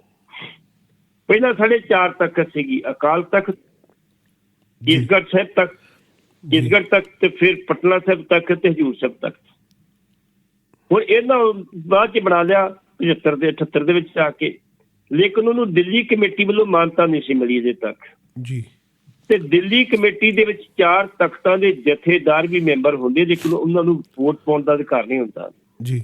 ਇਹੀ ਪ੍ਰਕਿਰਿਆ ਸ਼੍ਰੋਮਣੀ ਕਮੇਟੀ ਦੇ ਵਿੱਚ ਆ, ਉੱਥੇ ਵੀ ਤਖਤਾਂ ਦੇ ਮੈਂਬਰ ਜਿਹੜੇ ਹੈਗੇ ਆ ਜਥੇਦਾਰ ਉਹ ਮੈਂਬਰ ਤਾਂ ਜ਼ਰੂਰ ਹੁੰਦੇ ਆ ਜੀ, ਲੇਕਿਨ ਵੋਟ ਪਾਉਣ ਦਾ ਅਧਿਕਾਰ ਨਹੀਂ ਮਿਲਿਆ ਹੁੰਦਾ ਉਹਨਾਂ ਨੂੰ। ਇਸ ਕਰਕੇ ਟੋਟਲ ਉਹਨਾਂ ਦੀ ਗਿਣਤੀ ਜਿਹੜੀ ਆ ਅੱਗੇ 55 ਬਣਦੀ ਸੀ ਮੈਂਬਰਾਂ ਦੀ, ਹੁਣ 56 ਬਣੇਗੀ। ਹੁਣ ਉਮੀਦ ਆ ਵੀ ਜਿੰਨੀ ਜਲਦੀ ਇਹ ਚੋਣ ਕਰਾ ਦੇਣ ਚੰਗੀ ਗੱਲ ਆ ਵੀ ਡੈਮੋਕ੍ਰੈਟਿਕ ਵੇ ਦਾ ਕੰਮ ਚੱਲ ਸਕੇ ਉੱਥੇ, ਕਿਉਂਕਿ ਇਸ ਵੇਲੇ ਉੱਥੇ ਜਿਹੜੇ ਮੁਲਾਜ਼ਮ ਤਨਖਾਹਾਂ ਨਹੀਂ ਮਿਲ ਰਹੀਆਂ, ਹਾਲਤ ਕਾਫੀ ਪਤਲੀ ਹੈ ਜੀ। ਫਿਰ ਰੁੱਖ ਕਰਦੇ ਹਾਂ ਜੀ ਮਜੀਠਾ ਇਲਾਕੇ ਦਾ। ਮਜੀਠਾ ਵਿੱਚ ਕਾਂਗਰਸ ਤੇ ਅਕਾਲੀ ਦਲ ਦੀ ਗਹਿ-ਗੱਚ ਲੜਾਈ ਸੰਭਵ ਹੈ ਜੀ। ਬਿਕਰਮ ਸਿੰਘ ਮਜੀਠੀਆ ਦੇ ਸਾਹਮਣੇ ਆ ਸਕਦੇ ਨੇ ਕਾਂਗਰਸੀ MP ਗੁਰਜੀਤ ਸਿੰਘ ਔਜਲਾ ਤੇ ਦੋਵੇਂ ਹੀ ਧਨ ਕੁਬੇਰ ਨੇ। ਇਹਨਾਂ ਬਾਰੇ ਇਸ ਸੀਟ ਤੇ ਕੀ ਕਹਿਣਾ ਚਾਹੋਗੇ? ਕਾਂਗਰਸ ਪਾਰਟੀ ਦੇ ਰਾਜ ਸਭਾ ਤੇ ਲੋਕ ਸਭਾ ਦੇ ਮੈਂਬਰ ਜਿਹੜੇ ਨੇ ਸਾਡੇ 11 ਨੇ ਟੋਟਲ ਮਿਲਾ ਕੇ ਜੀ। ਸਰਕਾਰ ਕਾਂਗਰਸ ਪਾਰਟੀ ਇਹ ਚਾਹੁੰਦੀ ਆ ਉਹਨਾਂ ਦੇ ਵਿੱਚੋਂ 5 ਨੂੰ ਜਿਹੜਾ ਵਾ ਇਹਨਾਂ ਵਿਧਾਨ ਸਭਾ ਚੋਣਾਂ ਲੜੀਆਂ ਜਾਣ ਜੀ। ਭਾਵੇਂ ਕਿ ਰਵਨੀਤ ਬਿੱਟੂ ਨੇ ਕਹਿ ਦਿੱਤਾ ਵੀ ਇਹ ਪ੍ਰਕਿਰਿਆ ਠੀਕ ਨਹੀਂ ਜੀ, ਲੇਕਿਨ ਅੰਮ੍ਰਿਤਸਰ ਤੋਂ ਜਿਹੜੇ ਗੁਰਜੀਤ ਸਿੰਘ ਔਜਲਾ ਵੇ ਉਹਨਾਂ ਨੂੰ ਕਿਹਾ ਜਾ ਰਿਹਾ ਵੀ ਤੁਹਾਨੂੰ ਮਜੀਠੇ ਤੋਂ ਚੋਣ ਮਜੀਠੇ ਦੇ ਖਿਲਾਫ ਲੜਾਉਣੀ ਹੈ ਜੀ, ਕਿਉਂਕਿ ਲਾਲੀ ਮਜੀਠੀਆ ਸੁਖਜਿੰਦਰ ਰਾਜ ਸਿੰਘ ਮਜੀਠੀਆ ਉਹ ਆਪ ਚਲੇ ਗਏ ਨੇ, ਆਪ ਨੇ ਅਗਲੇ ਦਿਨ ਉਹਨੂੰ ਉਮੀਦਵਾਰ ਨਾਂ ਦਿੱਤਾ ਸੀ ਮਜੀਠੇ ਤੋਂ ਆਪਣਾ ਜੀ। ਹੁਣ ਇਹਨਾਂ ਕੋਲੇ ਉੱਥੇ ਬੰਦਾ ਕੋਈ ਏਡਾ ਸਟਰੋਂਗ ਨਹੀਂ ਸੀ ਹੈਗਾ। ਇਹ ਵੀ ਚਰਚਾਵਾਂ ਚੱਲਦੀਆਂ ਵੀ ਮਜੀਠੇ ਦਾ ਜਿਹੜਾ ਸਿੱਧੂ ਆ 2 ਸੀਟਾਂ ਤੋਂ ਚੋਣ ਲੜੇ, ਇੱਕ ਆਪਣੇ ਹਲਕੇ ਨੌਰਥ ਤੋਂ ਤੇ ਇੱਕ ਮਜੀਠੇ ਜੀ। ਤੇ ਜੇ ਉਹ ਜੇ ਲੜੇਗਾ ਤੇ ਫਿਰ ਉੱਥੇ ਜੰਗਾਂ ਬੜੀਆਂ ਹੋਣਗੀਆਂ, ਗੋਲੀ ਵੀ ਚੱਲੇਗੀ ਜੀ, ਕਿ ਦੋਵੇਂ ਸੱਪ ਦੀ ਅੱਗ ਦੀ ਨਾਲ ਨੇ। ਗੁਰਜੀਤ ਸਿੰਘ ਔਜਲਾ ਜਿਹੜੇ ਇਹ ਧਲਕਵੇਰ ਨਹੀਂ ਨੇ ਤੇ ਬੰਦੇ ਇਹਨਾਂ ਕੋਲ 4 ਹੈਗੇ ਨੇ ਜੀ, ਉਹ ਟੱਕਰ ਦੇਣ ਦੀ ਸਮਰੱਥਾ ਰੱਖਦੇ ਆ। ਹਾਲ ਦੀ ਘੜੀ ਉਹ ਇਹ ਐਕਸੈਪਟ ਕਰਦੇ ਕਿ ਨਹੀਂ ਕਰਦੇ। ਵੈਸੇ ਤੇ ਜੇ ਉੱਪਰੋਂ ਹੁਕਮ ਹੋ ਗਿਆ ਫਿਰ ਤਾਂ ਲੜਨੀ ਪਏਗੀ ਚੋਣ ਉਹਨਾਂ ਨੂੰ। ਦੂਸਰੀ ਵਾਰੀ MP ਬੜੇ ਨੇ, ਵਧੀਆ ਬੰਦੇ ਨੇ, ਧਲਕਵੇਰ ਨੇ, ਪੈਸੇ ਵੀ 4 ਹੈਗੇ, ਬੰਦੇ ਵੀ ਹੈਗੇ ਆ, ਮਜੀਠੀਏ ਨੂੰ ਟੱਕਰ ਸੋਹਣੀ ਦੇ ਸਕਦੇ ਆ। ਪਹਿਲਾਂ ਇਹ ਕਿਹਾ ਗਿਆ ਸੀਗਾ ਵੀ ਸਿੱਧੂ ਮੂਸੇਵਾਲੇ ਨੂੰ ਸ਼ਾਇਦ ਇੱਥੇ ਚੋਣ ਲੜਾਈ ਜਾਊਗੀ ਜੀ। ਸਾਡੀ ਨੌਜਵਾਨ ਪੀੜ੍ਹੀ ਦੀ ਇੱਕ ਦੁਖਦਾਈ ਰੰਗ ਇਹੀ ਆ ਕਿ ਉਹ ਇਹੋ ਜਿਹੇ ਸੈਲੀਬ੍ਰਿਟੀਆਂ ਨੂੰ ਵੇਖ ਕੇ ਬਿਨਾਂ ਸੋਚੇ ਵੋਟਾਂ ਪਾ ਦਿੰਦੇ ਜੀ। ਭਾਈ ਸੋਚ ਤੋਂ ਲਿਆ ਕਰੋ, ਅਸੀਂ ਵੋਟ ਕਿਹਨੂੰ ਪਾਉਣ ਲੱਗੇ। ਜੇ ਸੰਨੀ ਦਿਓਲ ਨੇ ਬਕਾਇਦਾ ਤੌਰ ਤੇ 2019 ਚ ਚੋਣ ਲੜੀ, ਗੁਰਦਾਸਪੁਰ ਹਲਕੇ ਤੋਂ MP ਬਣ ਕੇ, ਮੁੜ ਕੇ ਸ਼ਕਲ ਤੱਕ ਦੇ ਵਿਖਾਈ ਅੱਗੇ ਲੋਕਾਂ ਨੂੰ। ਬਿਲਕੁਲ, ਲੋਕ ਕੰਧਾਂ ਨਾਲ ਵੱਜਦੇ ਫਿਰਦੇ ਵੀ ਸੰਨੀ ਤੋਂ ਇੱਥੇ ਆਇਆ ਸੀ, ਕਿੱਥੇ ਚਲਾ ਗਿਆ। ਇਸ ਕਰਕੇ ਸੈਲੀਬ੍ਰਿਟੀ ਨੂੰ ਤੁਸੀਂ ਲੈ ਕੇ ਜ਼ਰੂਰ ਆਓ, ਲੇਕਿਨ ਉਹਨੂੰ ਕਹੋ ਵੀ ਤੂੰ ਆਪਣਾ ਜਿਹੜਾ ਵਾ ਹੁਣ ਉਸ ਪਾਸੇ ਕੰਮ ਛੱਡ ਕੇ ਤੇ ਲੋਕ ਸੇਵਾ ਚ ਲੱਗ ਜਾ। ਤੁਹਾਨੂੰ ਪਤਾ ਉਹ ਕੀ ਕਿਹਾ ਸੀ ਹੰਸਰਾਜ ਨੇ ਜੀ? ਹੰਸਰਾਜ ਹੰਸ ਕਹਿੰਦਾ ਸੀ ਮੇਰੇ ਘਰ ਦੇ ਸਾਹਮਣੇ 4 ਗੱਡੀਆਂ ਜਿਹੜੀਆਂ ਰੈੱਡ ਲਾਈਟ ਉੱਤੇ ਨਹੀਂ ਆ ਕੇ ਗਨਮੈਨ ਖਲੋਤੇ ਹੁੰਦੇ 100 ਮੇਰੇ ਘਰ ਦੇ ਬਾਹਰ, ਅਫਸਰ ਮਿਲਣ ਆਉਂਦੇ ਸੀ, ਹੰਸ ਜੀ ਆਹ ਕਰਦੇ ਹੋ, ਆਹ ਕਰਦੇ ਸਨ।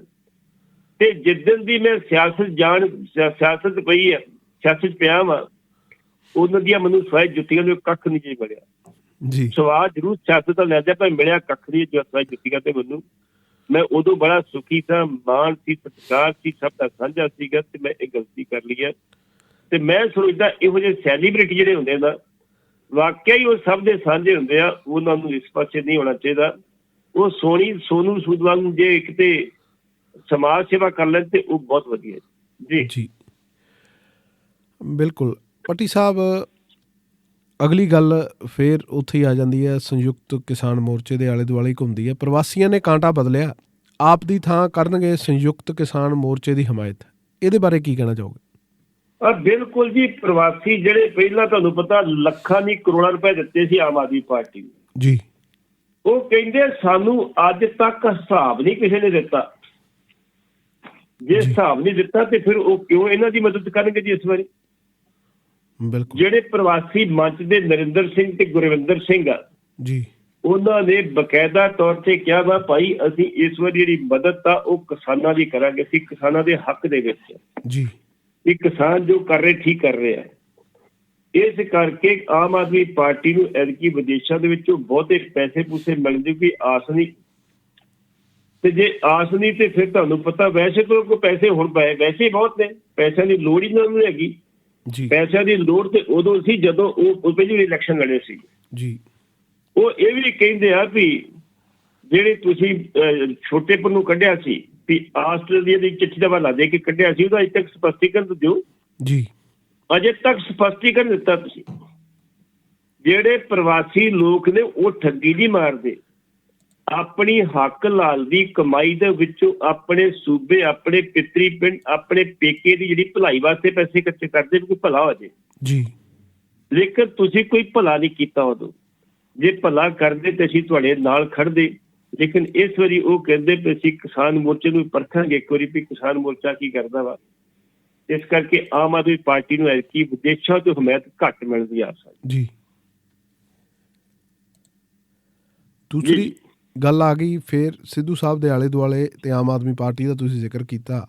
ਸਿੱਧੂ ਤੇ ਹਾਲੇ ਵੀ ਆਮ ਆਦਮੀ ਪਾਰਟੀ ਵੱਲੋਂ ਪਾਏ ਜਾ ਰਹੇ ਨੇ ਡੋਰੇ। ਸਿੱਧੂ ਨੇ ਵੀ ਹਾਈ ਕਮਾਂਡ ਤੇ ਮੁੱਖ ਮੰਤਰੀ ਐਲਾਨਣ ਦੀ ਕੋਸ਼ਿਸ਼ ਜਿਹੜੀ ਹੈ ਉਹ ਜਿੱਦ ਜਿਹੜੀ ਹੈਗੀ ਆ ਉਹ ਦੁਬਾਰਾ ਕਰਨੀ ਸ਼ੁਰੂ ਕਰਤੀ ਹੈ। ਕੀ ਨਿਕਲੂਗਾ ਇਹ ਸਾਰੇ ਸੰਦਰਭ ਦੇ ਵਿੱਚੋਂ? ਭਗਵੰਤ ਮਾਨ ਨੇ ਬਕਾਇਦਾ ਤੌਰ ਤੇ ਅੱਜ ਇੱਕ ਬਿਆਨ ਦਿੱਤਾ ਵਾ ਜੀ।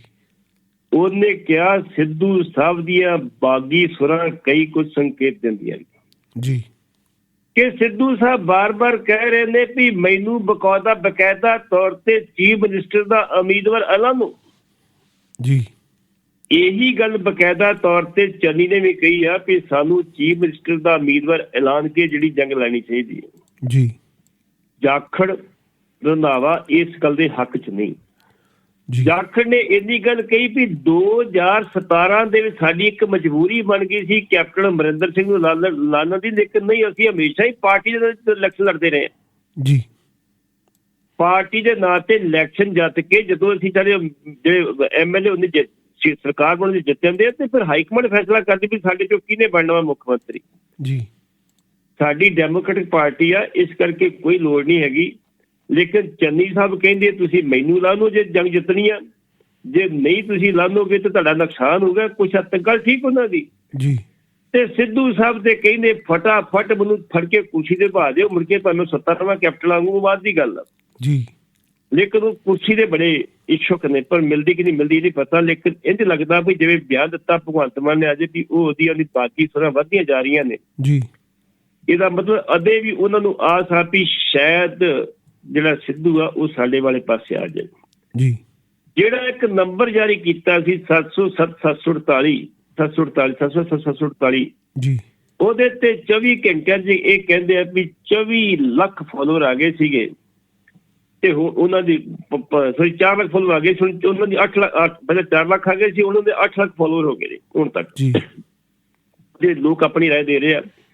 ਲੇਕਿਨ ਮੈਂ ਉਹ ਸੋਚਦਾ ਉਹ ਵੀ ਇੱਕ ਸਟੰਟ ਬਾਜੀ ਹੈ ਜੀ, ਹਵਾ 'ਚ ਤੀਰ ਆ। ਕਿਉਂਕਿ ਜਾਂ ਤੇ ਕੇਜਰੀਵਾਲ ਸਭ ਚਿਹਰੇ ਦਿੰਦੇ ਵੀ ਆਹ ਤੁਹਾਨੂੰ 4 ਚਿਹਰੇ ਦਿੱਤੇ ਆ, ਇਹਨਾਂ 4 ਚਿਹਰਿਆਂ 'ਚ ਤੁਸੀਂ ਦੱਸੋ ਕਿਹਦੇ ਤੇ ਮੋਹਰ ਲਾਉਂਦੇ ਜੀ। ਜਿਹਦੇ ਤੇ ਵੱਧ ਮੋਹਰ ਲੱਗਦੀ ਉਹਨੂੰ ਐਲਾਨ ਕਰ ਦਿੰਦੇ ਇਹਦਾ ਤਾਂ ਕੋਈ ਦਿੱਤਾ ਨਹੀਂ। ਜਿਹੜੀ ਕੇਜਰੀਵਾਲ ਸਾਹਿਬ ਦੀ ਕਹਿਣ ਵਾਲੀ ਗੱਲ ਹੈ ਵੀ ਨਹੀਂ ਤੁਸੀਂ ਆਪਣੀ ਪਾਰਟੀ ਤੋਂ ਬਾਹਰ ਵੀ ਕੋਈ ਹੈਗਾ ਤਾਂ ਤੁਸੀਂ ਉਹਦਾ ਵੀ ਨਾਂ ਲੈ ਸਕਦੇ ਹੋ ਜੀ। ਉਹ ਸੰਕੇਤ ਇਹੀ ਦਿੰਦਾ ਵੀ ਸਾਡੀ ਗੱਲਬਾਤ ਸਿੱਧੂ ਨਾਲ ਚੱਲ ਰਹੀ ਹੈ ਜੀ।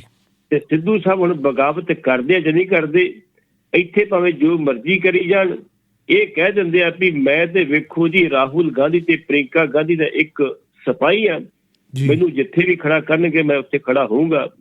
ਹੁਣ ਤੇ ਬਿਆਨ ਵੀ ਦਿੱਤਾ, ਟਵੀਟ ਵੀ ਕਰ ਦਿੱਤਾ ਸੀ, ਮੈਂ ਅਹੁਦਿਆਂ ਦੇ ਪਿੱਛੇ ਨਹੀਂ ਲੜਦਾ, ਮੈਂ ਮੁੱਦਿਆਂ ਦੇ ਪਿੱਛੇ ਲੜਦਾ ਵਾਂ, ਪੰਜਾਬ ਨੂੰ ਬਚਾਉਣ ਦੀ ਗੱਲ ਕਰਦਾ ਵਾਂ, ਇਸ ਕਰਕੇ ਮੇਰੀ ਮੁੱਦਿਆਂ ਦੀ ਲੜਾਈ ਆ, ਅਹੁਦਿਆਂ ਦੀ ਨਹੀਂ ਜੀ। ਅਗਲੀ ਗੱਲ, ਸ਼ੇਰ बोल के चन्नी ने प्रधानमंत्री को मंगी माफी, तुम सलामत रहो क्यामत तक और खुदा करे कि क्यामत ना आए। बिल्कुल जी, ਤੁਹਾਨੂੰ ਪਤਾ ਚੰਨੀ ਸਾਹਿਬ ਸ਼ੇਰ ਸ਼ੂਰ ਤੋਂ ਬਥੇਰੇ ਬੋਲ ਲੈਂਦੇ ਆ ਜੀ, ਤੇ ਕੱਲੇ ਸ਼ੇਰਾਂ ਨਾਲ ਗੱਲ ਬਣਦੀ ਨਹੀਂ। ਪਰ ਬਿਲਕੁਲ ਸਹੀ ਕਹਿ ਜੀ, ਉਹਨਾਂ ਦੇ ਨਾਲ ਜਿਹੜੇ ਆ ਸ਼ੇਰ ਵੀ ਹੁੰਦੇ ਆ, ਉਹਨਾਂ ਪਤਾ ਆਪਾਂ ਨੂੰ ਨਾਲ ਤੇ ਕਰਨਾ ਵੀ ਪੈਂਦਾ ਕੁਛ, ਭਾਈ ਕੀ ਤੁਸੀਂ ਕਰ ਰਹੇ ਕੀ ਨਹੀਂ ਕੀ ਹੈ। ਉਹਨਾਂ ਨੇ ਸਿਰਫ ਇਹ ਸਪਸ਼ਟ ਕੀਤਾ ਵੀ ਭਾਈ ਸਾਡੇ ਕੋਲ ਗਲਤੀ ਹੋਈ, ਅਸੀਂ ਆਪਣੀ ਗਲਤੀ ਦੀ ਮਾਫੀ ਚਾਹੁੰਦੇ ਹਾਂ ਜੀ। ਅਚਾਨਕ ਜਿਹੜੇ ਕਿਸਾਨ ਉੱਥੇ ਆ ਗਏ ਆ, ਇਹਦਾ ਸਾਨੂੰ ਦੁੱਖ ਆ ਵੀ ਅਸੀਂ ਤੁਹਾਨੂੰ ਉੱਥੋਂ ਨਹੀਂ ਤੁਹਾਡੀ ਅਸੀਂ ਮਦਦ ਕਰ ਸਕੇ ਜੀ। ਲੇਕਿਨ ਸਾਡੀ ਇੱਕ ਮਜਬੂਰੀ ਵੀ ਸੀ, ਜੇ ਅਸੀਂ ਕਿਸਾਨਾਂ ਤੇ ਸਖਤੀ ਕਰਦੇ ਤੇ ਫਿਰ ਇੱਥੇ ਹਾਲਾਤ ਖਰਾਬ ਵੀ ਹੋ ਸਕਦੇ ਸੀਗੇ ਜੀ। ਅਸੀਂ ਉਹਨਾਂ ਨੂੰ ਪ੍ਰੇਮ ਨਾਲ ਢਾਇਆ ਸੀ, ਤੁਹਾਨੂੰ ਕਿਹਾ ਸੀ ਚਲੇ ਜਾਓ, ਤੁਸੀਂ ਨਹੀਂ ਗਏ, ਤੁਹਾਡੀ ਮਰਜ਼ੀ। ਲੇਕਿਨ ਪ੍ਰਧਾਨ ਮੰਤਰੀ ਸਾਹਿਬ ਤੁਸੀਂ ਸਾਡੇ ਸਤਿਕਾਰਯੋਗ ਹੋ, ਅਸੀਂ ਤੁਹਾਡਾ ਦਿਲ ਦੀਆਂ ਗਹਿਰਾਈਆਂ ਤੋਂ ਸਤਿਕਾਰ ਕਰਦੇ ਹਾਂ ਜੀ। ਜਿਹੜੀ ਗਲਤੀ ਹੋ ਗਈ ਉਹਦੀ ਮਾਫੀ ਚਾਹੁੰਦੇ ਹਾਂ, ਕਿਉਂਕਿ ਉਹਨਾਂ ਦਾ ਫਰਜ਼ ਹੀ ਬਣਦਾ ਮਾਫੀ ਮੰਗਣਾ ਕਿ ਉਹ ਇਸ ਵੇਲੇ ਸੁਪਰੀਮ ਕੋਰਟ ਦੀ ਜਿਹੜੀ ਉਹ ਜੱਜ ਇੰਦੂ ਜਿਹੜੀ ਕਿ ਮਲਹੋਤਰਾ, ਉਹਨੇ ਜਾਂਚ ਸ਼ੁਰੂ ਕਰ ਦਿੱਤੀ ਹੈ ਜੀ। ਉਸ ਜਾਂਚ ਦੇ ਵਿੱਚ ਜੋ ਵੀ ਸਾਹਮਣੇ ਆਇਆ ਤੇ ਸੁਪਰੀਮ ਕੋਰਟ ਬਕਾਇਦਾ ਤੌਰ ਤੇ ਸਜ਼ਾ ਜ਼ਰੂਰ ਦੇਵੇਗਾ, ਕਿਉਂਕਿ ਸੁਪਰੀਮ ਕੋਰਟ ਨੇ ਉਦੋਂ ਪਹਿਲੇ ਦਿਨ ਹੀ ਕਹਿ ਦਿੱਤਾ ਸੀ, ਜਿਹੜੀ ਦੋ ਕਮੇਟੀਆਂ ਬਣੀਆਂ ਸੀ, ਇੱਕ ਪੰਜਾਬ ਦੀ ਬਣੀ ਸੀ, ਇੱਕ ਸੈਂਟਰ ਦੀ ਬਣੀ ਸੀ, ਭਾਈ ਇਹ ਕਮੇਟੀਆਂ ਨੂੰ ਰੋਕ ਦਿਓ। ਲੇਕਿਨ ਪੰਜਾਬ ਨੇ ਰੋਕਤਾ ਸੀ, ਸੈਂਟਰ ਨੇ ਰੋਕਿਆ ਸੀਗਾ ਜੀ। ਤੇ ਫਿਰ ਚੀਫ ਜਸਟਿਸ ਨੂੰ ਝਾੜ ਪਾਉਣੀ ਪਈ ਸੀ ਉਹਨਾਂ ਨੂੰ ਵੀ ਤੁਸੀਂ ਕਰ ਕੀ ਰਹੇ ਹੋ, ਜੇ ਤੁਸੀਂ ਆਪ ਕੰਮ ਕਰਨਾ ਫਿਰ ਅਸੀਂ ਆ ਬੰਦ ਕਰ ਦੇਣੇ, ਕੋਰਟ ਕਾਹਲੀ ਰੱਖੀ ਸੀ ਆਪਾਂ ਜੀ। ਹੁਣ ਵੇਖੋ ਚੰਨੀ ਸਾਹਿਬ ਨੇ ਤੇ ਆਪਣਾ ਜਿਹੜੀ ਉਹ ਜ਼ਿੰਮੇਵਾਰੀ ਨਿਭਾਤੀ ਆ, ਤੁਮ ਸਲਾਮਤ ਰਹੋ ਕਿਆਮਤ ਤੱਕ ਔਰ ਖੁਦਾ ਕਰਕੇ ਕਿਆਮਤ ਨਾ ਹੋ। ਤੇ ਅਗਲੀ ਗੱਲ ਵੇਖੋ ਕੀ ਉਹ ਜਿਹੜੀ ਕਮੇਟੀ ਬਣੀ ਕੀ ਫੈਸਲਾ ਲੈਂਦੀ ਹੈ। ਦੂਜੀ ਗੱਲ ਫਿਰ ਕਾਂਗਰਸ ਪਾਰਟੀ ਦੇ ਆਲੇ ਦੁਆਲੇ ਘੁੰਮਦੀ ਹੈ ਜੀ ਕਿ ਸਿੱਧੂ ਜਾਖੜ ਤੇ ਚੰਨੀ ਟਿਕਟਾਂ ਦੀ ਵੰਡ ਨੂੰ ਲੈ ਕੇ ਜੀ ਸੋਨੀਆ ਗਾਂਧੀ ਦੇ ਸਾਹਮਣੇ ਹੀ ਭਿੜ ਗਏ। ਇਹਦਾ ਕੀ ਵੇਖੋ ਖਬਰਾਂ ਚੱਲ ਰਹੀਆਂ ਸਭ ਜਿਹੜੀਆਂ ਸੋਸ਼ਲ ਮੀਡੀਆ ਦੇ ਉੱਤੇ ਕਿ ਇਹਨਾਂ ਦੀ ਬਕਾਇਦਾ ਜਦੋਂ ਮੀਟਿੰਗ ਹੋਈ ਹੈ ਤੇ ਸਾਰਿਆਂ ਦੀ ਇਹਦੀ ਤੇ ਮੈਂ ਆਪਣੇ ਵੱਧ ਉਮੀਦਵਾਰਾਂ ਨੂੰ ਟਿਕਟ ਦਵਾਣਾ, ਉਹਦਾ ਮੈਂ ਆਪਣੇ ਵੱਧ ਦਵਾਣਾ, ਲੇਕਿਨ ਵੱਧ ਦੇ ਵੱਧ ਵਿੱਚ ਇਹ ਗਾਹ ਵੱਧ ਗਏ ਜੀ। ਬਕਾਇਦਾ ਤੌਰ ਤੇ ਸੋਨੀਆ ਗਾਂਧੀ ਦੀ ਹਾਜ਼ਰੀ ਵਿੱਚ ਇਹਨਾਂ ਲੀਡਰਾਂ ਵੱਲੋਂ ਇਹੋ ਜਿਹੀ ਹਰਕਤ ਕਰਨਾ ਕੋਈ ਬੜੀ ਸ਼ੋਭਦੀ ਨਹੀਂ ਜੀ। ਫਿਰ ਕੁਰਸੀ ਦਾ ਸਤਿਕਾਰ ਕਰਦਾ ਰਹਿ ਗਿਆ, ਉਹਦੇ ਸਤਿਕਾਰ ਕਰਦਾ ਰਹਿ ਗਿਆ। ਇਸ ਕਰਕੇ ਫਿਰ ਸੋਨੀਆ ਗਾਂਧੀ ਨੇ ਠੰਡਿਆ ਵੀ ਇਹਨਾਂ ਨੂੰ ਕੀਤਾ, ਕਹਿੰਦੇ ਆ ਵੀ 78 ਉਮੀਦਵਾਰਾਂ ਦੀ ਸੂਚੀ ਜਿਹੜੀ ਆ ਅੱਜ ਰਾਤ ਤੱਕ ਜਾਰੀ ਹੋ ਜਾਏਗੀ। ਕੋਈ 29 ਕਹਿੰਦਾ, ਕੋਈ 78 ਕਹਿੰਦਾ। ਇੱਕ ਸੂਚੀ ਜਾਰੀ ਕੀਤੀ ਸੀਗੀ, ਉਹ 2000 ਜਿਹੜੀ ਸੀ ਪੁਰਾਣੀ ਸੂਚੀ ਸੀ ਜੀ, ਉਹਦੇ ਤੇ ਡੇਟ ਬਦਲ ਕੇ ਇਹਨਾਂ ਕੀਤਾ ਗਿਆ ਸੀ ਵੀ ਆਹ ਡੇਟ ਹੈਗੀ ਹੈ ਜੀ। ਲੇਕਿਨ ਉਹਦੇ ਬਾਰੇ ਵਿੱਚ ਚਰਚਾ ਵਾ, ਉਮੀਦ ਆ ਵੀ ਰਾਤ ਤੱਕ ਜੇ ਜਾਰੀ ਹੋ ਜਾਏ ਚੰਗੀ ਗੱਲ, ਕਿਉਂ ਸਭ ਤੋਂ ਲੇਟ ਇਹੀ ਨੇ। ਹੁਣ ਤੱਕ ਬਕਾਇਦਾ ਤੌਰ ਤੇ ਜਿਹੜੀ ਅਕਾਲੀ ਦਲ ਉਹਨੇ 114 ਸੀਟਾਂ ਲਾ ਦਿੱਤੀਆਂ, ਅਕਾਲੀ ਤੇ ਬਸਪਾ ਨੇ ਜੀ। ਜਿਹੜੇ 109 ਨੇ ਉਹ ਆਮ ਆਦਮੀ ਪਾਰਟੀ ਨਾਲ ਕਰ ਦਿੱਤੀਆਂ। ਲੇਕਿਨ ਜਿਹੜੀ ਮੇਰੀ ਇਨਫੋਰਮੇਸ਼ਨ ਆ ਉਹਨਾਂ ਦੇ ਵਿੱਚ ਇੱਕ ਵੀ ਔਰਤ ਨਹੀਂ ਜੀ। ਜਦੋਂ ਕਿ ਯੂਪੀ ਦੇ ਵਿੱਚ ਵੇਖੋ ਕਿੰਨੀ ਵੱਡੀ ਗੱਲ ਕੀਤੀ ਜੀ। ਯੂਪੀ ਦੇ ਵਿੱਚ ਬਕਾਇਦਾ ਤੌਰ ਤੇ 125 ਸੀਟਾਂ ਦੀ ਅਨਾਉਂਸਮੈਂਟ ਵਰਚੁਅਲ ਲੈਵਲ ਤੇ ਬੀਬੀ ਪ੍ਰਿੰਕਾ ਗਾਂਧੀ ਨੇ ਕੀਤੀ ਹੈ ਜੀ। ਉਹਦੇ ਵਿੱਚੋਂ 50 ਸੀਟਾਂ 40% ਬਕਾਇਦਾ ਤੌਰ ਤੇ ਔਰਤਾਂ ਨੂੰ ਦਿੱਤੀਆਂ ਤੇ ਉਹ ਕੁੜੀਆਂ ਜਿਹੜੀਆਂ ਕੰਮ ਕਰਦੀ ਇੱਛੁਕ ਨੇ ਪੜ੍ਹੀਆਂ ਲਿਖੀਆਂ ਉਹ ਟਿਕਟਾਂ ਦਿੱਤੀਆਂ ਜੀ 125 ਦੇ ਵਿੱਚੋਂ। ਹੁਣ ਉਹਦੇ ਵਿੱਚ ਇੱਕ ਉਹ ਔਰਤ ਵੀ ਆ, ਤੁਹਾਨੂੰ ਪਤਾ ਹੋਏਗਾ, ਇੱਕ ਉਨਾਵ ਬਲਾਤਕਾਰ ਕਾਂਡ ਹੋਇਆ ਸੀ, ਉਨਾਵ ਕੇਸ, ਬਿਲਕੁਲ ਜੀ, ਜਿਹਦੇ ਵਿੱਚ ਬਕਾਇਦਾ ਤੌਰ ਤੇ ਉਹ ਲੜਕੀ ਜਿਹੜੀ ਸੀ ਮਰਨ ਵਾਲੀ, ਜਿਹਦਾ ਬਲਾਤਕਾਰ ਹੋਇਆ ਸੀਗਾ, ਉਹਦਾ ਸੰਸਕਾਰ ਜਿਹੜਾ ਸੀ ਪੁਲਿਸ ਕਸਟਡੀ ਦੀ ਰਾਤ ਦੇ ਤਾਰਾ ਨਿਸ਼ਾਨ ਥੱਲੇ ਕਰ ਦਿੱਤਾ ਗਿਆ ਸੀਗਾ ਜੀ। ਉਹਨਾਂ ਦੇ ਘਰਦਿਆਂ ਨੂੰ ਜਿਹੜੀਆਂ ਨੇ ਧਾਰਮਿਕ ਰਸਮਾਂ ਉਹ ਵੀ ਨਹੀਂ ਪੂਰੀਆਂ ਕਰ ਦਿੱਤੀਆਂ ਗਈਆਂ ਸੀ ਜੀ। ਬਲਾਤਕਾਰ ਦੀ ਪੀੜਤਾ ਜਿਹੜੀ ਸੀ ਉਹਦੀ ਮਾਤਾ ਨੂੰ ਵੀ ਟਿਕਟ ਜਿਹੜੀ ਉਹਨੇ ਦਿੱਤੀ ਪ੍ਰਿੰਕਾ ਗਾਂਧੀ ਨੇ। ਔਰ ਤੁਹਾਨੂੰ ਪਤਾ ਹੋਏਗਾ ਪ੍ਰਿੰਕਾ ਗਾਂਧੀ ਉਦੋਂ ਮਿਲਣ ਗਈ ਸੀ, ਕਈ ਜਗ੍ਹਾ ਤੈਨੂੰ ਰੋਕਿਆ ਗਿਆ, ਫਿਰ ਉਹਨੇ ਧਰਨਾ ਲਾਇਆ, ਫਿਰ ਉੱਪਰੋਂ ਅਫਸਰ ਆਏ, ਅਫਸਰਾਂ ਨੇ ਫਿਰ ਅਲਾਓ ਕੀਤਾ ਵੀ ਤੁਸੀਂ ਜਾ ਸਕਦੇ ਆ, 2 ਸਾਲ ਜਾ ਸਕਦੇ ਹੋ, 3 ਜਾ ਸਕਦੇ ਹੋ, ਤੁਹਾਡੇ ਵਰਕਰ ਨਹੀਂ ਜਾਣਗੇ, ਉਹ ਤੋਂ ਵੱਖਰੀ ਗੱਲ ਜੀ। ਲੇਕਿਨ ਅੱਜ ਦੀ ਡੇਟ ਦੇ ਵਿੱਚ ਜੋ ਹਾਲਾਤ ਨੇ ਸਾਡੇ ਜੀ, ਮੈਂ ਹੁਣ ਤੁਹਾਨੂੰ ਹਾਲਾਤਾਂ ਦੀ ਗੱਲ ਕਰਨ ਲੱਗਾ। ਹਾਲਾਤ ਇਹ ਨੇ, ਸਾਡੇ ਖਡੂਰ ਸਾਹਿਬ ਤੋਂ ਚੋਣ ਲੜੀ ਸੀ ਬੀਬੀ ਪਰਮਜੀਤ ਕੌਰ ਖਾਲੜਾ ਨੇ ਜੀ। ਪਰਮਜੀਤ ਕੌਰ ਖਾਲੜਾ ਨੇ ਉਸ ਪਰਮਜੀਤ ਖਾਲੜਾ ਨੇ ਜਿਹਦੇ ਪਤੀ ਨੇ ਆਪਣੀ ਕਿਹਾ ਸੀ, SSP ਨੇ ਕਿਹਾ ਸੀ ਅਸੀਂ 2500 ਜਿਹੜੇ ਖਪਾ ਦਿੱਤੀਆਂ ਨੇ ਲਾਸ਼ਾਂ ਜੀ, ਤੂੰ ਆਪਣੇ ਨੂੰ 2501 ਗਿਆ ਨਹੀਂ। ਉਹਨੇ ਕਿਹਾ ਸੀ ਕੋਈ ਗੱਲ ਨਹੀਂ, ਜੇ 25,000 ਖਪਾ ਦਿੱਤੀਆਂ ਨੇ, ਜੇ 25,000 ਦਾ ਕੁਛ ਨਹੀਂ ਹੋਇਆ ਤੇ ਫਿਰ ਕਿਤੇ ਮੇਰੇ ਕੋਲ ਲੱਗ ਕਰ ਦਿਓ ਤੁਸੀਂ, ਕੋਈ ਗੱਲ ਨਹੀਂ ਜੀ। ਕਾਇਦਾ ਤੌਰ ਤੇ ਉਹ ਆਪਣੇ ਕਿਸੇ ਦੋਸਤ ਦੀ ਲਾਸ਼ ਲੱਭਣ ਗਿਆ ਸੀ ਸ਼ਮਸ਼ਾਨ ਘਾਟ ਦੇ ਵਿੱਚ ਜੀ। ਜਦੋਂ ਉੱਥੋਂ ਰਿਕਾਰਡ ਚੈੱਕ ਕੀਤਾ ਤੇ ਉਹਨੇ 25,000 ਲਾਸ਼ਾਂ ਗੁੰਮ ਹੋਣ ਦੀ ਗੱਲ ਕੀਤੀ ਸੀ ਜੀ। ਜਿਹਨੇ ਲੋਕਾਂ ਦੇ ਜਿਹੜੇ ਮਾਪਿਓ ਦੇ ਲੱਭਦੇ ਫਿਰਦੇ ਬੱਚੇ ਲੱਭਦੇ ਫਿਰਦੇ ਸੀਗੇ ਕਿ ਸਾਡੇ ਬੱਚੇ ਕਿੱਥੇ ਚਲੇ ਗਏ, ਉਹਨੂੰ ਦੱਸਿਆ ਸੀ ਵੀ ਤੁਹਾਡੇ ਬੱਚੇ ਇਸ ਦੁਨੀਆ ਤੇ ਨਹੀਂ। ਆਹ ਵੇਖੋ ਇਹ ਸ਼ਮਸ਼ਾਨ ਘਾਟ ਦਾ ਰਿਕਾਰਡ ਆ, ਇਹ ਸ਼ਮਸ਼ਾਨ ਘਾਟ ਰਿਕਾਰਡ ਆ। ਉਹਨੂੰ ਆਪਣੇ ਹੱਥਾਂ ਪੈਰਾਂ ਦੀ ਪੈ ਗਈ ਵੀ ਇਹ ਤੇ ਹਿਊਮਨ ਰਾਈਟਸ ਦਾ ਮਾਮਲਾ ਬੜਾ ਵੱਡਾ ਬਣ ਜਾਏਗਾ ਜੀ। ਉਹਨਾਂ ਉਹਨੂੰ ਚੁੱਕਿਆ, ਹਲਾਲ ਕੀਤਾ, ਹਲਾਲ ਕਰਕੇ ਬਕਾਇਦਾ ਤੌਰ ਤੇ ਦਰਿਆ ਚ ਰੋੜਿਆ ਉਹਨੂੰ। ਕਿਆ ਹੋਏ ਕਮਲਿਓ ਕੀ ਕਰਦੇ ਫਿਰਦੇ, ਮੱਛੀਆਂ ਭੁੱਖੀਆਂ ਮਰ ਗਈਆਂ ਨੇ। ਉਹਦੇ ਸਾਹਮਣੇ ਇੱਕ ਬੱਚੜਾ ਹੈਗਾ ਸੀਗਾ SPO, ਉਹਨੇ ਫਿਰ ਸਾਰੀ ਗੱਲ ਢੇੜੀ ਗਵਾ ਦਿੱਤੇ, ਬੰਦਿਆਂ ਨੂੰ ਸਜ਼ਾ ਹੋਈ, ਸਭ ਕੁਛ ਹੋਇਆ। ਜਿਨ੍ਹਾਂ ਦੀਆਂ ਜਿਹੜੀਆਂ ਸੀ ਲਾਸ਼ਾਂ ਲੱਭੀਆਂ ਜਾ ਕੇ ਉਹਨੇ ਸਿਵਿਆਂ ਦੇ ਵਿੱਚ ਲੱਭੀਆਂ, ਸਿਵੇ ਫਰੋਡ ਤੇ ਲੱਭੀਆਂ ਜੀ। ਲੋਕਾਂ ਨੂੰ ਦੱਸਿਆ ਵੀ ਤੁਹਾਡੇ ਬੱਚੇ ਨਹੀਂ ਜੇ ਹੈਗੇ ਦੁਨੀਆ ਦੇ ਉੱਤੇ, ਇਹਨਾਂ ਨੇ ਆਹ ਜਿਹੜੇ ਸਾਡੇ ਦਰਿੰਦੇ ਨੇ ਇਹਨਾਂ ਨੇ ਖਤਮ ਕਰ ਦਿੱਤੇ ਜੀ। ਤੇ ਲੋਕਾਂ ਨੇ ਉਸ ਕਾਂਗਰਸ ਦੇ ਉਮੀਦਵਾਰ ਨੂੰ ਜਿਹੜੀ ਸੀ ਜਿਤਾ ਦਿੱਤਾ, ਜਿਹੜੇ ਉਮੀਦਵਾਰ ਜਿਹੜੀ ਕਾਂਗਰਸ ਉਹਨਾਂ ਬੱਚਿਆਂ ਦੇ ਖੂਨ ਦੀ ਜਿਹੜੀ ਸੀ ਪਿਆਸੀ ਸੀ ਜੀ, ਜਿਹੜਾ ਉਹਨਾਂ ਦਾ ਕਤਲ ਕੀਤੇ ਸੀ। ਉਹਨਾਂ ਨੇ ਜਿਹੜੀ ਬੀਬੀ ਪਰਮਜੀਤ ਕੌਰ ਖਾਲੜਾ ਖੱਤੀ ਸੀ ਉਹਨੂੰ ਹਰਾ ਦਿੱਤਾ ਜੀ। ਹੁਣ ਵੇਖਣਾ ਇਹ ਆ ਇਨਾਮ ਦੇ ਵਿੱਚ ਜੋ ਬਲਾਤਕਾਰ ਪੀੜਤਾ ਬੀਬੀ ਨੂੰ ਜੇ ਟਿਕਟ ਦਿੱਤੀ ਗਈ ਆ, ਕੀ ਲੋਕ ਵੋਟਾਂ ਪਾਉਣਗੇ ਜੀ? ਤੁਹਾਨੂੰ ਥੋੜਾ ਜਿਹਾ ਹੋਰ ਪਿੱਛੇ ਲੈ ਚੱਲਦਾ ਜੀ। ਬਾਬਾ ਗੁਰਦਿੱਤ ਸਿੰਘ ਗੱਟਾ ਮਾਰੂ ਜਹਾਜ਼ ਵਾਲੇ ਗਦਰੀ ਬਾਬੇ ਵਜਦੇ ਨੇ ਜੀ। ਉਹਨਾਂ ਨੇ ਪ੍ਰਕਾਸ਼ ਸਿੰਘ ਕੈਰੋ ਦੇ ਖਿਲਾਫ ਚੋਣ ਲੜੀ ਤੇ ਪ੍ਰਕਾਸ਼ ਸਿੰਘ ਕੈਰੋ ਨੇ ਬਾਬਾ ਜੀ ਦੇ ਖਿਲਾਫ ਬੜਾ ਝੂਠ ਬੋਲਿਆ ਜੀ ਜੀ। ਬਾਬਾ ਕਹਿੰਦਾ ਮੈਂ ਝੂਠ ਨਹੀਂ ਬੋਲਣਾ, ਮੈਂ ਝੂਠ ਬੋਲ ਕੇ ਇਲੈਕਸ਼ਨ ਜਿੱਤੀ, ਮੈਂ ਹਾਰ ਜਾ। ਕੈਰੋ ਜਿੱਤ ਗਿਆ ਤੇ ਬਾਬਾ ਹਾਰ ਗਿਆ ਤੇ ਮੁੜ ਕੇ ਬਾਹਰ ਜਾ ਕੇ ਬਾਬੇ ਦੇ ਪੈਰੀ ਪੈ ਕੇ ਮਾਫੀ ਮੰਗੇ, ਬਾਬਾ ਜੀ ਮੈਂ ਤੁਹਾਡੇ ਵਾਸਤੇ ਬਹੁਤ ਕੂਲ ਬੋਲ ਕੇ ਇਲੈਕਸ਼ਨ ਜਿੱਤੀ ਜੀ ਜੀ। ਠੀਕ ਹੈ, ਤੁਹਾਨੂੰ ਪਤਾ ਹੋਏਗਾ ਭਗਤ ਸਿੰਘ ਦਾ ਸਾਥੀ ਕਿਸ਼ੋਰੀ ਲਾਲ ਹੁੰਦਾ ਸੀ ਜੀ। ਉਹਨੂੰ ਫਾਂਸੀ ਦੀ ਸਜ਼ਾ ਹੋਈ ਸੀ, ਲੇਕਿਨ ਉਮਰ ਛੋਟੀ ਹੋਣ ਕਰਕੇ ਉਹਨੂੰ ਫਾਂਸੀ ਨਹੀਂ ਲਗਾਈ ਗਈ ਸੀ ਜੀ। ਬਕਾਇਦਾ ਤੌਰ ਤੇ ਇੱਕ ਵਾਰੀ ਇੱਕ ਦਫ਼ਤਰ ਦੇ ਵਿੱਚ ਗਿਆ, ADC ਨੂੰ ਮਿਲਿਆ ਵੀ ਮੈਂ ਭਗਤ ਸਿੰਘ ਦਾ ਸਾਥੀ ਕਿਸ਼ੋਰੀ ਲਾਲ, ਮੈਨੂੰ ਫਾਂਸੀ ਸਜ਼ਾ ਹੋਈ ਸੀ ਤੇ ਆਜ਼ਾਦ ਦੇਸ਼ ਹੋ ਗਿਆ ਤੇ ਮੈਂ ਇਸ ਕੰਮ ਤੋਂ ਰੁਕਵਾਇਆ ਜੀ। ADC ਦਾ ਤੇਰੇ ਕੇ 50 ਤੁਰੇ ਫਿਰਦੇ ਇਨਕਲਾਬੀ, ਇੱਥੇ ਤੂੰ ਇੱਥੇ ਲਾਣਾ ਜੀ। ਉਹ ਕਿਤੇ ਖਬਰ ਪਹੁੰਚ ਗਈ ਅਖਬਾਰ ਵਾਲਿਆਂ ਕੋਲ ਤੇ ਬਕਾਇਦਾ ਤੌਰ ਤੇ ਅਖਬਾਰ ਦਾ ਨੋਟਿਸ ਲਿਆ ਤਤਕਾਲੀ ਰਾਸ਼ਟਰਪਤੀ ਡਾਕਟਰ ਰਾਜਿੰਦਰ ਪ੍ਰਸਾਦ ਨੇ ਜੀ। ADC ਨੂੰ ਕਿਹਾ ਡਿਸਮਿਸ ਕਰੋ ਇਹਨੂੰ, ਜਿਹਨੇ ਤੋਹੀਨ ਕੀਤੀ ਹੈ ਸਾਡੇ ਇਨਕਲਾਬੀ ਦੀ, ਦੇਸ਼ ਨੂੰ ਆਜ਼ਾਦੀ ਦਿਵਾਉਣ 'ਚ ਆਪਣਾ ਯੋਗਦਾਨ ਪਾਇਆ ਜੀ। ਉਹ ADC ਮੁੜ ਕੇ ਮਾਫੀਆ ਮੰਗਦਾ ਫਿਰ ਕਹਿੰਦਾ ਮੈਂ ਤਾਂ ਕੁਝ ਕੀਤਾ ਹੀ ਨਹੀਂਗਾ, ਜੋ ਕੀਤਾ ਤੂੰ ਕੀਤਾ ਭੁਗਤ, ਮੈਂ ਤਾਂ ਕੁਝ ਕੀਤਾ ਹੀ ਨਹੀਂਗਾ, ਮੈਂ ਹੁਣ ਦੱਸ ਕੀ ਕਰਾਂ। ਇੱਥੇ ਅਖਬਾਰ ਵਾਲੇ ਨੇ ਖਬਰ ਲਾਤੀ, ਮੈਂ ਤਾਂ ਖਬਰ ਦਿੱਤੀ ਨਹੀਂ ਜੀ।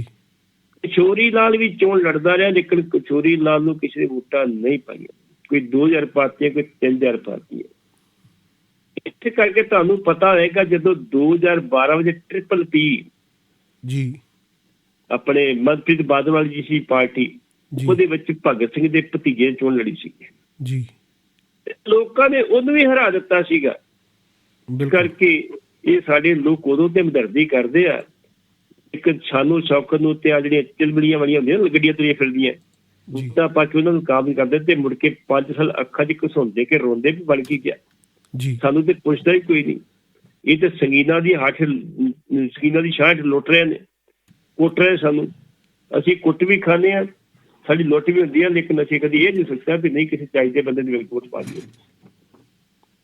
ਜੀ ਜੀ ਬਿਲਕੁਲ। ਪੱਟੀ ਸਾਹਿਬ ਅੱਗੇ ਲਈ ਕੀ ਹੁਕਮ ਆ? ਦੱਸੋ। ਇੱਕ ਹੋਰ ਸਵਾਲ ਮੇਰੇ ਜ਼ਿਹਨ 'ਚ ਸੀ ਜਿਹੜਾ ਕਿ ਪੁੱਛਣਾ ਬਣਦਾ, ਅਤੇ ਜਾਂਦੇ ਜਾਂਦੇ ਸਾਨੂੰ ਇਹ ਵੀ ਦੱਸ ਦਿਓ ਕਿ ਆਮ ਆਦਮੀ ਪਾਰਟੀ ਹੈ ਆਪਣੇ ਉਸ 'ਤੇ ਹੈ, ਕਾਂਗਰਸ ਆਪਣੇ ਉਸ 'ਤੇ ਹੈ, ਪਰ ਇੱਕ ਬੜਾ ਦਿਲਚਸਪ ਜਿਹੜਾ ਹੈਗਾ ਉਹ ਦੌਰ ਮੋਗੇ ਦੀ ਸਿਆਸਤ ਵੱਲ ਚੱਲ ਰਿਹਾ। ਕਾਂਗਰਸ ਨੇ ਮਾਲਵਿਕਾ ਸੂਦ ਨੂੰ ਮੋਗੇ ਤੋਂ ਉਮੀਦਵਾਰ ਤਾਂ ਐਲਾਨਤਾ ਅਤੇ ਸੋਨੂੰ ਸੂਦ ਭੈਣ ਦੇ ਹੱਕ ਵਿੱਚ ਪ੍ਰਚਾਰ ਵੀ ਕਰੂਗਾ, ਪਰ ਡਾਕਟਰ ਹਰਜੋਤ ਕਮਲ ਦੁੱਧ 'ਚ ਕਾਂਜੀ ਪਾ ਸਕਦਾ। ਜਾਂਦੇ ਜਾਂਦੇ ਇਹ ਵੀ ਮਾੜਾ ਜਿਹਾ ਦੱਸ ਦਿਓ। ਪਹਿਲੀ ਗੱਲ ਤੇ ਡਾਕਟਰ ਹਰਜੋਤ ਕਮਲ ਇਹ ਸਪਸ਼ਟ ਕਰੇ ਭਾਈ ਤੇਰੀ ਘਰਵਾਲੀ ਕੌਂਸਲ ਤੋਂ ਇਲੈਕਸ਼ਨ ਜਿੱਤ ਨਹੀਂ ਸਕੀ ਜੀ, ਤੂੰ ਐਮਐਲਏ ਟਿਕਟ ਕੀ ਭਾਲਦਾ ਜੀ। ਇਸੇ ਹਰਜੋਤ ਕਮਲ ਨੇ ਜਾ ਕੇ ਬਕਾਇਦਾ ਤੌਰ ਤੇ ਦਲਰਾਜ ਸਿੰਘ ਸੰਧਾ ਵਾਲੀ ਡੀਸੀ ਦਾ ਪੰਗਾ ਲਿਆ ਸੀ ਜੀ। ਉਹਨੇ ਕਿਹਾ ਜੀ ਮੇਰੀ ਬਦਲੀ ਕੋਈ ਨਹੀਂ ਬਿਸ਼ੱਕ ਕਰਾ ਦੇ, ਤੇਰੇ ਕੇ 50 ਐਮਐਲਏ ਤੁਰੇ ਫਿਰਦੇ ਇੱਥੇ, ਜੇ ਤੂੰ ਬੋਲਣ ਦੀ ਇਜਾਜ਼ਤ ਨਹੀਂ ਹੈਗੀ, ਮੈਂ ਨਹੀਂ ਪਰਵਾਹ ਕਰਦਾ ਕਿਸੇ ਦੀ ਜੀ। ਖੈਰ ਚਲੋ ਉਹਦੀ ਬਦਲੀ ਹੋ ਗਈ। ਹਰਜੋਤ ਕਮਲ ਨੂੰ ਚਾਹੀਦਾ ਸੀਗਾ ਵੀ ਜਦੋਂ ਹਾਈ ਕਮਾਂਡ ਨੇ ਬੁਲਾਇਆ ਉਹਨੂੰ ਬੁਲਾ ਕੇ ਸਮਝਾਇਆ ਭਾਈ ਸਾਡੇ ਕੋਲ ਬੜੀ ਜਗ੍ਹਾ ਹੁੰਦੀ ਆ, ਬੜੀਆਂ ਸੀਟਾਂ ਹੁੰਦੀਆਂ, ਤੈਨੂੰ ਅਸੀਂ ਐਡਜਸਟ ਕਰਾਂਗੇ ਕਿਤੇ ਜੀ। ਜੱਟੂ ਉਮੀਦਵਾਰ ਨਹੀਂ ਹੈਗਾ ਉੱਥੋਂ, ਜਿਹੜੀ ਅਸੀਂ ਉੱਥੇ ਰਿਪੋਰਟ ਕਢਾਈ ਆ, ਇਸ ਕਰਕੇ ਸੋਨੂੰ ਸੂਦ ਦੀ ਭੈਣ ਮਲਵਿਕਾ ਜਿਹੜੀ ਆ ਉਹ ਸੀਟ ਕੱਢ ਸਕਦੀ ਆ, ਇਸ ਕਰਕੇ ਸੀਟ ਦਿੱਤੀ ਗਈ ਉਹਨੂੰ ਜੀ। ਤੁਹਾਨੂੰ ਪਤਾ ਹੋਏਗਾ ਚੰਨੀ ਔਰ ਇੱਧਰ ਕਹਿ ਗਏ ਸੀ ਹਾਂ ਜੀ ਬਿਲਕੁਲ ਜੀ ਇਹਦੇ ਬਾਰੇ ਤੁਸੀਂ ਦੇਵਾਂਗੇ, ਟਿਕਟ ਦੇਵਾਂਗੇ ਇਹਨਾਂ ਨੂੰ ਜੀ। ਅਗਲੇ ਦਿਨ ਮੁੱਕਰ ਗਏ ਸੀ ਕਿ ਟਿਕਟ ਦੇਣ ਦੀ ਗੱਲ ਨਹੀਂ ਕੀਤੀ, ਸ਼ਾਮਲ ਕਰਾਇਆ ਜੀ ਜੀ। ਤੇ ਹੁਣ ਜੇ ਉਹਨਾਂ ਦਾ ਐਲਾਨ ਹੋ ਗਿਆ ਤੇ ਸੋਨੂੰ ਸੂਦ ਨੇ ਕਿਹਾ ਜੀ ਮੈਂ ਆਪਣੀ ਭੈਣ ਦੇ ਹੱਕ ਦੇ ਵਿੱਚ ਜਿਹੜਾ ਚੋਣ ਪ੍ਰਚਾਰ ਕਰੂੰ ਜੀ।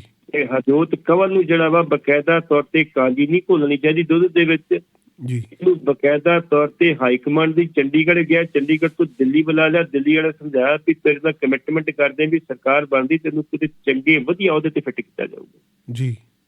ਜੇ ਤੇ ਇਹ ਮੰਨ ਜੂਗਾ ਠੀਕ ਆ, ਨਹੀਂ ਤੇ ਨਹੀਂ ਤੇ ਫਿਰ ਜਿਹੜਾ ਉਹ ਨਾ ਗਾਂ ਜੋਗਾ ਰਹੂਗਾ ਨਾ ਪਛਾਣ ਜੋਗਾ ਰਹੂਗਾ, ਫਿਰ ਰੋਲਾ ਨੂੰ ਉੱਥੇ। ਬਿਲਕੁਲ ਜੀ। ਪੱਟੀ ਸਾਹਿਬ ਅੱਜ ਦੇ ਚਰਚਿਤ ਖਬਰਾਂ ਤੇ ਤੁਹਾਡੇ ਟੀਕਾ ਟਿੱਪਣੀ ਲਈ ਤੁਹਾਡਾ ਬਹੁਤ ਬਹੁਤ ਧੰਨਵਾਦ ਜੀ, ਅਦਾਰਾ ਰੇਡੀਓ ਪੰਜਾਬ ਵੱਲੋਂ, ਸਮੁੱਚੀ ਟੀਮ ਵੱਲੋਂ ਜੀ। ਸ਼ੁਕਰੀਆ ਜੀ, ਸ਼ੁਕਰੀਆ, ਬਹੁਤ ਬਹੁਤ ਧੰਨਵਾਦ ਜੀ। ਸਰੋਤਿਓ, ਇਹ ਸਨ ਸੀਨੀਅਰ ਪੱਤਰਕਾਰ ਜਸਪੀਰ ਸਿੰਘ ਜੀ ਪੱਟੀ। ਤੇ ਲੈਂਦੇ ਇੱਕ ਬ੍ਰੇਕ ਤੋਂ ਬਾਅਦ ਪ੍ਰੋਗਰਾਮ ਸ਼ਮਾਦਾਨ ਜਾਰੀ ਰਹੇਗਾ।